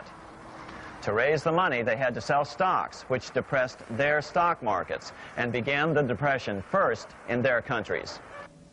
Japan, which in 1988 had among the lowest capital and reserve requirements and thus was the most affected by the regulation, has experienced a financial crash which began almost immediately in 1989, which has wiped out a staggering 50% of the value of its stock market since 1990 and 60% of the value of its commercial real estate. The Bank of Japan has lowered its interest rates to 0.5%, practically giving away money to resurrect the economy, but still the depression worsens. Due to the $20 billion U.S. bailout of Mexico, the financial collapse in that nation is already known here. Yet despite the bailout, the economy continues to be a disaster. One huge debt after another is rolled over as new loans are being made simply to enable Mexico to pay the interest on the old loans. In the south of Mexico, the poor have been in open revolt as every spare peso is being siphoned out of the country to make interest payments. It is important to note that a radical transfer of power is taking place as nations become subservient to a supranational world central bank controlled by a handful of the world's richest bankers. As the IMF creates more and more SDRs by the stroke of a pen on IMF ledgers, more and more nations borrow them to pay interest on their mounting debts and gradually fall under the control of the faceless bureaucrats of the World Central Bank. As the worldwide depression worsens and spreads, this will give the World Central Bank the power of economic life and death over these nations. It will decide which nations will be permitted to receive further loans and which nations will starve. Despite all the rhetoric about development and the alleviation of poverty, the result is a steady transfer of wealth from the debtor nations to the money changers' central banks which control the IMF and the World Bank. For example, in 1992, the Third World debtor nations, which borrowed from the World Bank, paid $198 million more to the central banks of the developed nations for World Bank-funded purposes than they received from the World Bank. All this increases their permanent debt in exchange for temporary relief of poverty caused by prior borrowings. Already, these repayments exceed the amount of the new loans. By 1992, Africa's external debt had reached $290 billion, 2.5 times greater than in 1980, resulting in skyrocketing infant mortality rates and unemployment, deterioration of schools, housing, and the general health of the people. The entire world faces the immeasurable suffering already destroying the Third World and now Japan, all for the benefit of the money changers. As one prominent Brazilian politician put it, "The Third World War has already started. It is a silent war, not for that reason any less sinister. The war is tearing down Brazil, Latin America, and practically all the Third World. Instead of soldiers dying, there are children. It is a war over the Third World debt, one which has as its main weapon interest, a weapon more deadly than the atom bomb, more shattering than a laser beam."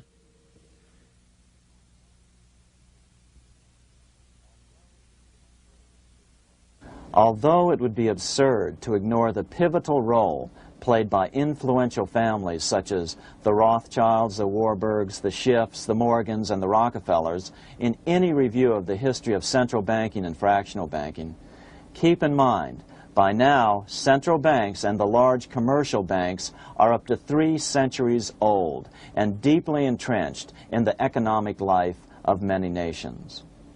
These banks are no longer dependent on clever individuals such as a Nathan Rothschild. Years ago, the question of ownership was important, but no longer. For example, both the Bank of England and the Bank of France were nationalized after World War II, and nothing changed, nothing at all. They endure and continue to grow, now protected by numerous laws, paid politicians, and mortgaged media, untouched by the changing of generations. 3 centuries have given them an aura of respectability. The old school tie is now worn by the 6th generation son, who's been raised in a system that he may never question as he is named to serve on the governing boards of countless philanthropic organizations. To focus attention today on individuals or families, or to attempt to sort out the current holders of power, serves little useful purpose and would be a distraction from the cure. The problem is far bigger than that. It is the corrupt banking system that was and is being used to consolidate vast wealth into fewer and fewer hands that is our current economic problem. Change the names of the main players now, and the problem will neither go away nor even miss a beat. Likewise, among the hordes of bureaucrats working in the World Bank, central banks, and international banks, only a tiny fraction have any idea of what's really going on. No doubt they'd be horrified to learn that their work is contributing to the terrible impoverishment and gradual enslavement of mankind to a few incredibly rich plutocrats. So really, there's no use in emphasizing the role of individuals anymore. And the problem even transcends the normal spectrum of political right and left. Both communism and socialism, as well as monopoly capitalism, have been used by the money changers. Today, they profit from either side of the new political spectrum. The big government, welfare state on the so-called left wing versus the neoconservative, laissez-faire capitalists who want big government totally out of their lives on the right wing. Either way, the bankers win. Monetary reform is the most important political issue facing this nation. That clarified, let's proceed to the conclusions in the spirit Lincoln declared, with malice towards none, with charity towards all. At the start of this video, we ask a number of troubling questions. Let's be sure we've answered them. What's going on in America today? Why are we over our heads in debt? Why can't the politicians bring debt under control? Why are we over our heads in debt? Because we're laboring under a debt money system that is designed and controlled by private bankers. Now, some will argue that the Federal Reserve System is a quasi-governmental agency. But the President appoints only 2 of the 7 members of the Federal Reserve Board of Governors every 4 years. And he appoints them to 14-year terms, far longer than his own. The Senate does confirm those appointments, but the whole truth is that the President wouldn't dare appoint anyone to that board of whom Wall Street does not approve. Of course, this does not preclude the possibility that some honorable men may be appointed to the Board of Governors. But the fact is that the Fed is specifically designed to operate independently of our government, as are nearly all other central banks. Some argue that the Fed promotes monetary stability. We saw the current head of the Bank of England, Eddie George, claim that this was the most important role of a central bank. In fact, the Fed's record of stabilizing the economy shows it to be a miserable failure in this regard.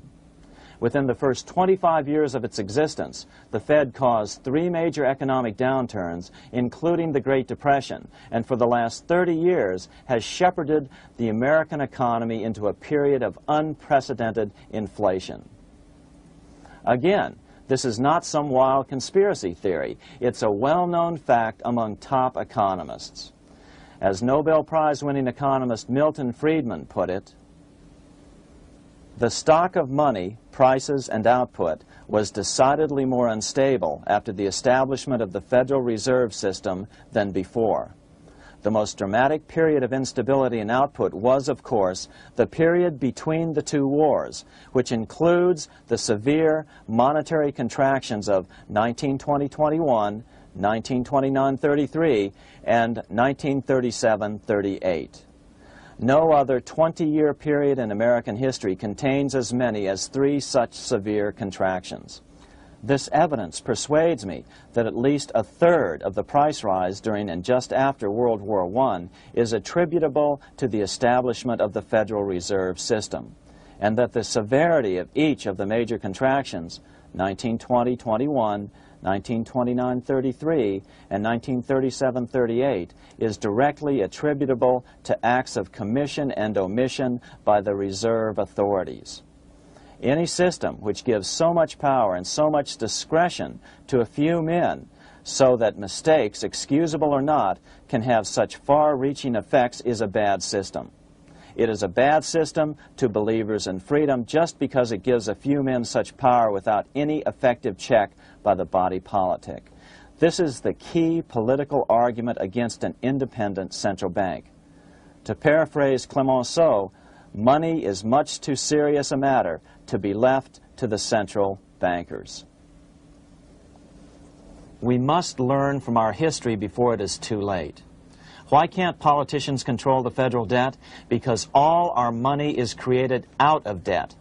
Again, it's a debt money system. Our money is created initially by the purchase of U.S. bonds. The public buys bonds like savings bonds, the banks buy bonds, foreigners buy bonds, and when the Fed wants to create more money in the system, it buys bonds, but pays for them with a simple bookkeeping entry which it creates out of nothing. Then this new money created by the Fed is multiplied by a factor of 10 by the banks thanks to the fractional reserve principle. So although the banks don't create currency, they do create checkbook money or deposits by making new loans. They even invest some of this created money. In fact, over $1 trillion of this privately created money has been used to purchase U.S. bonds on the open market, which provides the banks with roughly $50 billion in interest, risk-free, each year, less the interest they pay to some depositors. In this way, through fractional reserve lending, banks create over 90% of the money and therefore cause over 90% of our inflation. What can we do about all this? Fortunately, there's a way to fix the problem fairly easily, speedily, and without any serious financial problems. We can get our country totally out of debt in 1 to 2 years by simply paying off these U.S. bonds with debt-free U.S. notes, just like Lincoln issued. Of course, that by itself would create tremendous inflation, since our currency is presently multiplied by the fractional reserve banking system. But here's the ingenious solution, advanced in part by Milton Friedman, to keep the money supply stable and avoid inflation and deflation while the debt is retired. As the Treasury buys up its bonds on the open market with U.S. notes, the reserve requirements of your hometown local bank will be proportionally raised, so the amount of money in circulation remains constant. As those holding bonds are paid off in U.S. notes, they will deposit this money, thus making available the currency then needed by the banks to increase their reserves. Once all the U.S. bonds are replaced with U.S. notes, banks will be at 100% reserve banking instead of the fractional reserve system currently in use. From this point on, the former Fed buildings will only be needed as a central clearinghouse for checks and as vaults for U.S. notes. The Federal Reserve Act will no longer be necessary and could be repealed. Monetary power can be transferred back to the Treasury Department. There would be no further creation or contraction of money by banks. By doing it this way, our national debt can be paid off in a single year or so, and the Fed and fractional reserve banking abolished without national bankruptcy, financial collapse, inflation or deflation, or any significant change in the way the average American goes about his business. To the average person, the primary difference would be that for the first time since the Federal Reserve Act was passed in 1913, taxes would begin to go down. Now there's a real national blessing for you, rather than for Hamilton's banker friends. Now let's take a look at these proposals in more detail. Here are the main provisions of a Monetary Reform Act which needs to be passed by Congress. We've drafted a proposed Monetary Reform Act which follows at the end of this tape. Of course, variations with the same results would be equally welcome. 1. Pay off the debt with debt-free U.S. notes. As Thomas Edison put it, if the U.S. can issue a dollar bond, it can issue a dollar bill. They both rest purely on the faith and credit of the United States government. This amounts to a simple substitution of one type of government obligation for another. One bears interest, the other doesn't. Federal Reserve notes could be used for this as well, but could not be printed after the Fed's abolished as we propose, so we suggest using U.S. notes instead. 2. Abolish fractional reserve banking. As the debt is paid off, the reserve requirements of all banks and financial institutions would be raised proportionally at the same time to absorb the new U.S. notes, which would be deposited and become the bank's increased reserves. Towards the end of the first year of the transition period, the remaining liabilities of financial institutions would be assumed or acquired by the U.S. government in a one-time operation. In other words, they too would eventually be paid off with debt-free U.S. notes in order to keep the total money supply stable. At the end of the first year or so, all of the national debt would be paid, and we could start enjoying the benefits of full reserve banking. The Fed would be obsolete, an anachronism. 3. Repeal the Federal Reserve Act of 1913 and the National Banking Act of 1864. These acts delegate the money power to a private banking monopoly. They must be repealed, and the money power handed back to the Department of Treasury, where they were initially under President Abraham Lincoln. No banker or person in any way affiliated with financial institutions should be allowed to regulate banking. After the first two reforms, these acts would serve no useful purpose anyway, since they relate to a fractional reserve banking system. 4. Withdraw the U.S. from the IMF, the BIS, and the World Bank. These institutions, like the Federal Reserve, are designed to further centralize the power of the international bankers over the world's economy, and the U.S. must withdraw from them. Their harmless functions, such as currency exchange, can be accomplished either nationally or in new organizations limited to those functions. Such a monetary reform act would guarantee that the amount of money in circulation would stay very stable, causing neither inflation nor deflation. Remember, for the last 3 decades, the Fed has doubled the American money supply every 10 years. That fact and fractional reserve banking are the real causes of inflation and the reduction in our buying power, a hidden tax. These and other taxes are the real reasons both parents now have to work just to get by. The money supply should increase slowly to keep prices stable, roughly in proportion to population growth, about 3% per year, not at the whim of a group of bankers meeting in secret. In fact, all future decisions on how much money will be in the American economy must be made based on statistics of population growth and the price level index. The new monetary regulators and the Treasury Department, perhaps called the Monetary Committee, would have absolutely no discretion in this matter except in time of declared war. This would ensure a steady, stable money growth of roughly 3% per year, resulting in stable prices and no sharp changes in the money supply. To make certain the process is completely open and honest, all deliberations would be public, not secret, as meetings of the Fed's Board of Governors are today. How do we know this will work? Because these steps remove the 2 major causes of economic instability, the Fed and fractional reserve banking, and the newest one as well, the BIS, Bank of International Settlements. But most importantly, the danger of a severe depression would be eliminated. Let's listen to Milton Friedman on the single cause of severe economic depressions. I know of no severe depression in any country or any time that was not accompanied by a sharp decline in the stock of money, and equally of no sharp decline in the stock of money that was not accompanied by a severe depression. Issuing our own currency is not a radical solution. It's been advocated by Presidents Jefferson, Madison, Jackson, Van Buren, and Lincoln. But it's been used at different times throughout Europe as well. Perhaps the best example is one of the small islands off the coast of France in the English Channel.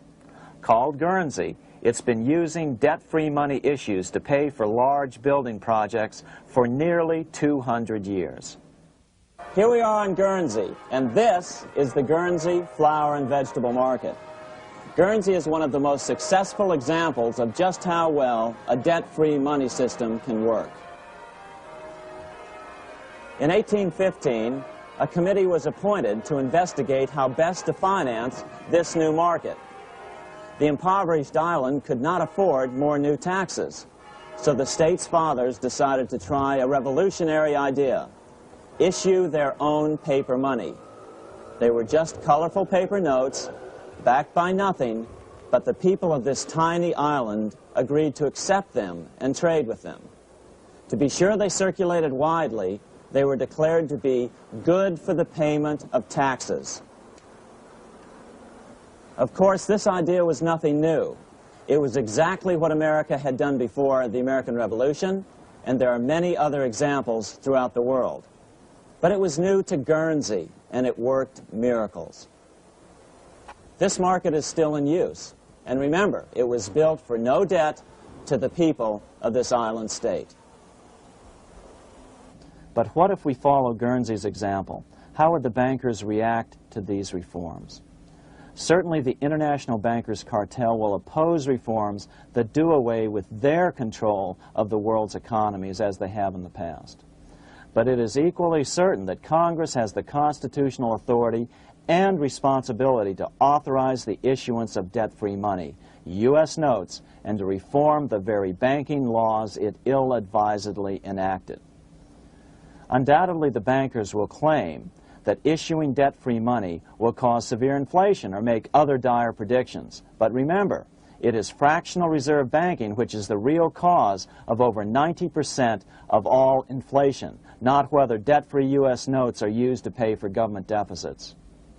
In the current system, any spending excesses on the part of Congress are turned into more debt bonds, and the 10% purchased by the Fed are then multiplied many times over by the bankers, causing over 90% of all inflation. Our fractional reserve and debt-based banking system is the problem. We must ignore its inevitable resistance to reform and remain firm until the cure is complete. As the director of the Bank of England in the 1920s, Sir Josiah Stamp put it, referring to this modern fractional reserve banking system, "Banking is conceived in iniquity and born in sin. Bankers own the earth. Take it away from them, but leave them the power to create money and control credit, and with the flick of a pen, they will create enough money to buy it back again. Take this great power away from the bankers, and all great fortunes like mine will disappear, and they ought to disappear, for this would be a better and happier world to live in. But if you want to continue the slaves of bankers and pay the cost of your own slavery, let them continue to create money and to control credit." Americans are slowly figuring this out. Today, over 3,200 cities and counties have endorsed the proposal of a nonprofit organization called Sovereignty. The Sovereignty movement calls for Congress to authorize the Secretary of the Treasury to issue $90 billion per year of U.S. notes, not Federal Reserve notes nor debt-based bonds, to loan money interest-free to cities, counties, and school districts for needed capital improvements.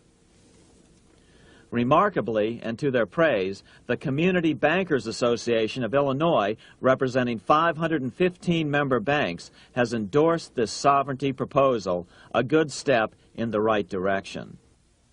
As Milton Friedman has repeatedly pointed out, no severe depression can occur without a severe contraction of money. In our system, only the Fed, the Bank of International Settlements, with U.S. bankers' cooperation, or a combination of the largest Wall Street banks could cause a depression. In other words, our economy is so huge and resilient, a depression just can't happen by accident. Unless we reform our banking system, they will always have that power. They can pull the plug on our economy anytime they choose. The only solution is to abolish the Fed and the fractional reserve banking system and withdraw from the BIS. Only that will break the power of the international bankers over our economy.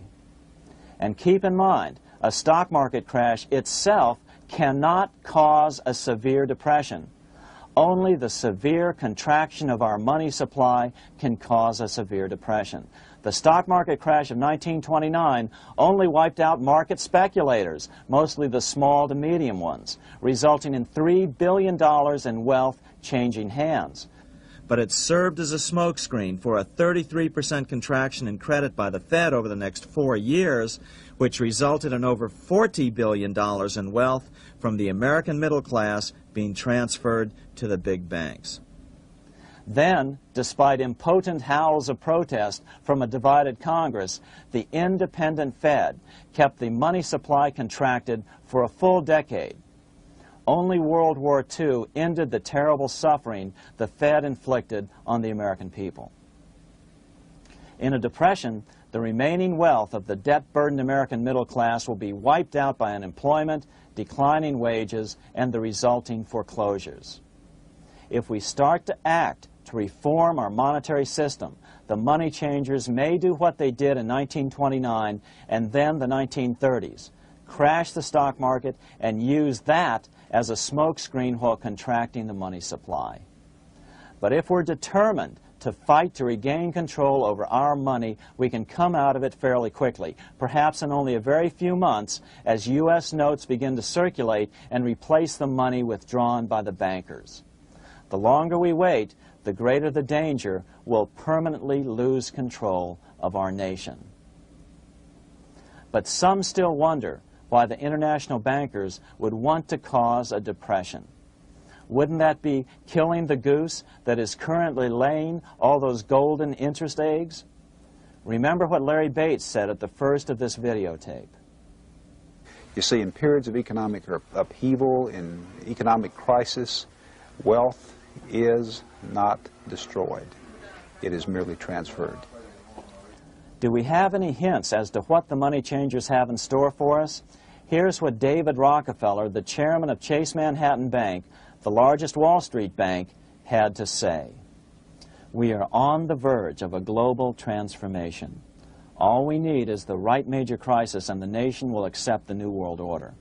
So, crisis is needed to fulfill their plans quickly. The only question is when the crisis will occur. Fortunately, we probably have a little time. It's unlikely that this crisis will occur before the 1996 elections, but after that, the danger begins rising. But whether or not they decide to cause a crash or a depression through relentless increases in taxes and the loss of hundreds of thousands of jobs being sent overseas thanks to trade agreements such as GATT and NAFTA, the American middle class is an endangered species. Cheaper labor, including slave labor in Red China, which Harry Wu has heroically documented, is being used to compete with American labor. In other words, money is being consolidated in fewer and fewer hands as never before in the history of this nation or the world. Without reform, the American middle class will soon be extinct, leaving only the very rich few and the very many poor, as has already occurred in most of the world. We've been warned of all this by congressmen, presidents, industrialists, and economists down through the years. Religious leaders, too, have seen the danger. About 1898, during the time of William Jennings Bryan, Pope Leo XIII put it this way. On the one side, there is the party which holds the power because it holds the wealth, which has in its grasp all labor and all trade, which manipulates for its own benefit and its own purposes all the sources of supply, and which is powerfully represented in the councils of state itself. On the other side, there is the needy and powerless multitude, sore and suffering. Rapacious usury, which, although more than once condemned by the Church, is nevertheless under a different form, but with the same guilt, still practiced by avaricious and grasping men, so that a small number of very rich men have been able to lay upon the masses of the poor a yoke little better than slavery itself. More recently, during America's Great Depression, Pope Pius XI spoke of the same problem. In our days, not alone is wealth accumulated, but immense power and despotic economic domination is concentrated in the hands of a few.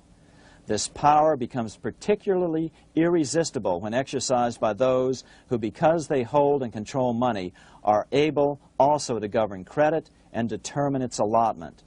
For this reason, supplying, so to speak, the lifeblood to the entire economic body and grasping, as it were, in their hands the very soul of the economy, so that no one dare breathe against their will. Educate your friends. Our country needs a solid group who really understand how our money is manipulated and what the solutions really are. Because if a depression comes, there will be those who call themselves conservatives who will come forward advancing solutions framed by the international bankers. Beware of calls to return to a gold standard. Why? Simple, because never before has so much gold been so concentrated outside of American hands. And never before has so much gold been in the hands of international governmental bodies such as the World Bank and International Monetary Fund.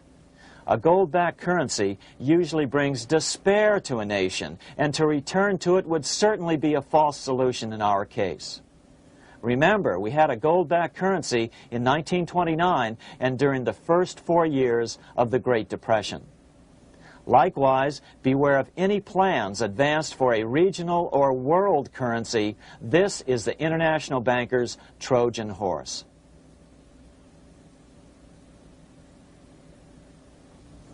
Educate your member of Congress. It only takes a few persuasive members to make the others pay attention. Most congressmen just don't understand the system. Some understand it, but are so influenced by bank PAC contributions that they ignore it, not realizing the gravity of their neglect.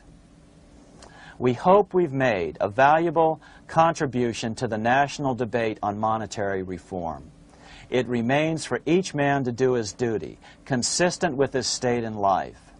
May God give us the light to help reform our nation and ourselves. We say ourselves because ultimately vast multitudes of men are going to be driven more and more to desperation by the accumulation of the world's wealth in fewer and fewer hands. Men will tend to become like their oppressors, selfish and greedy.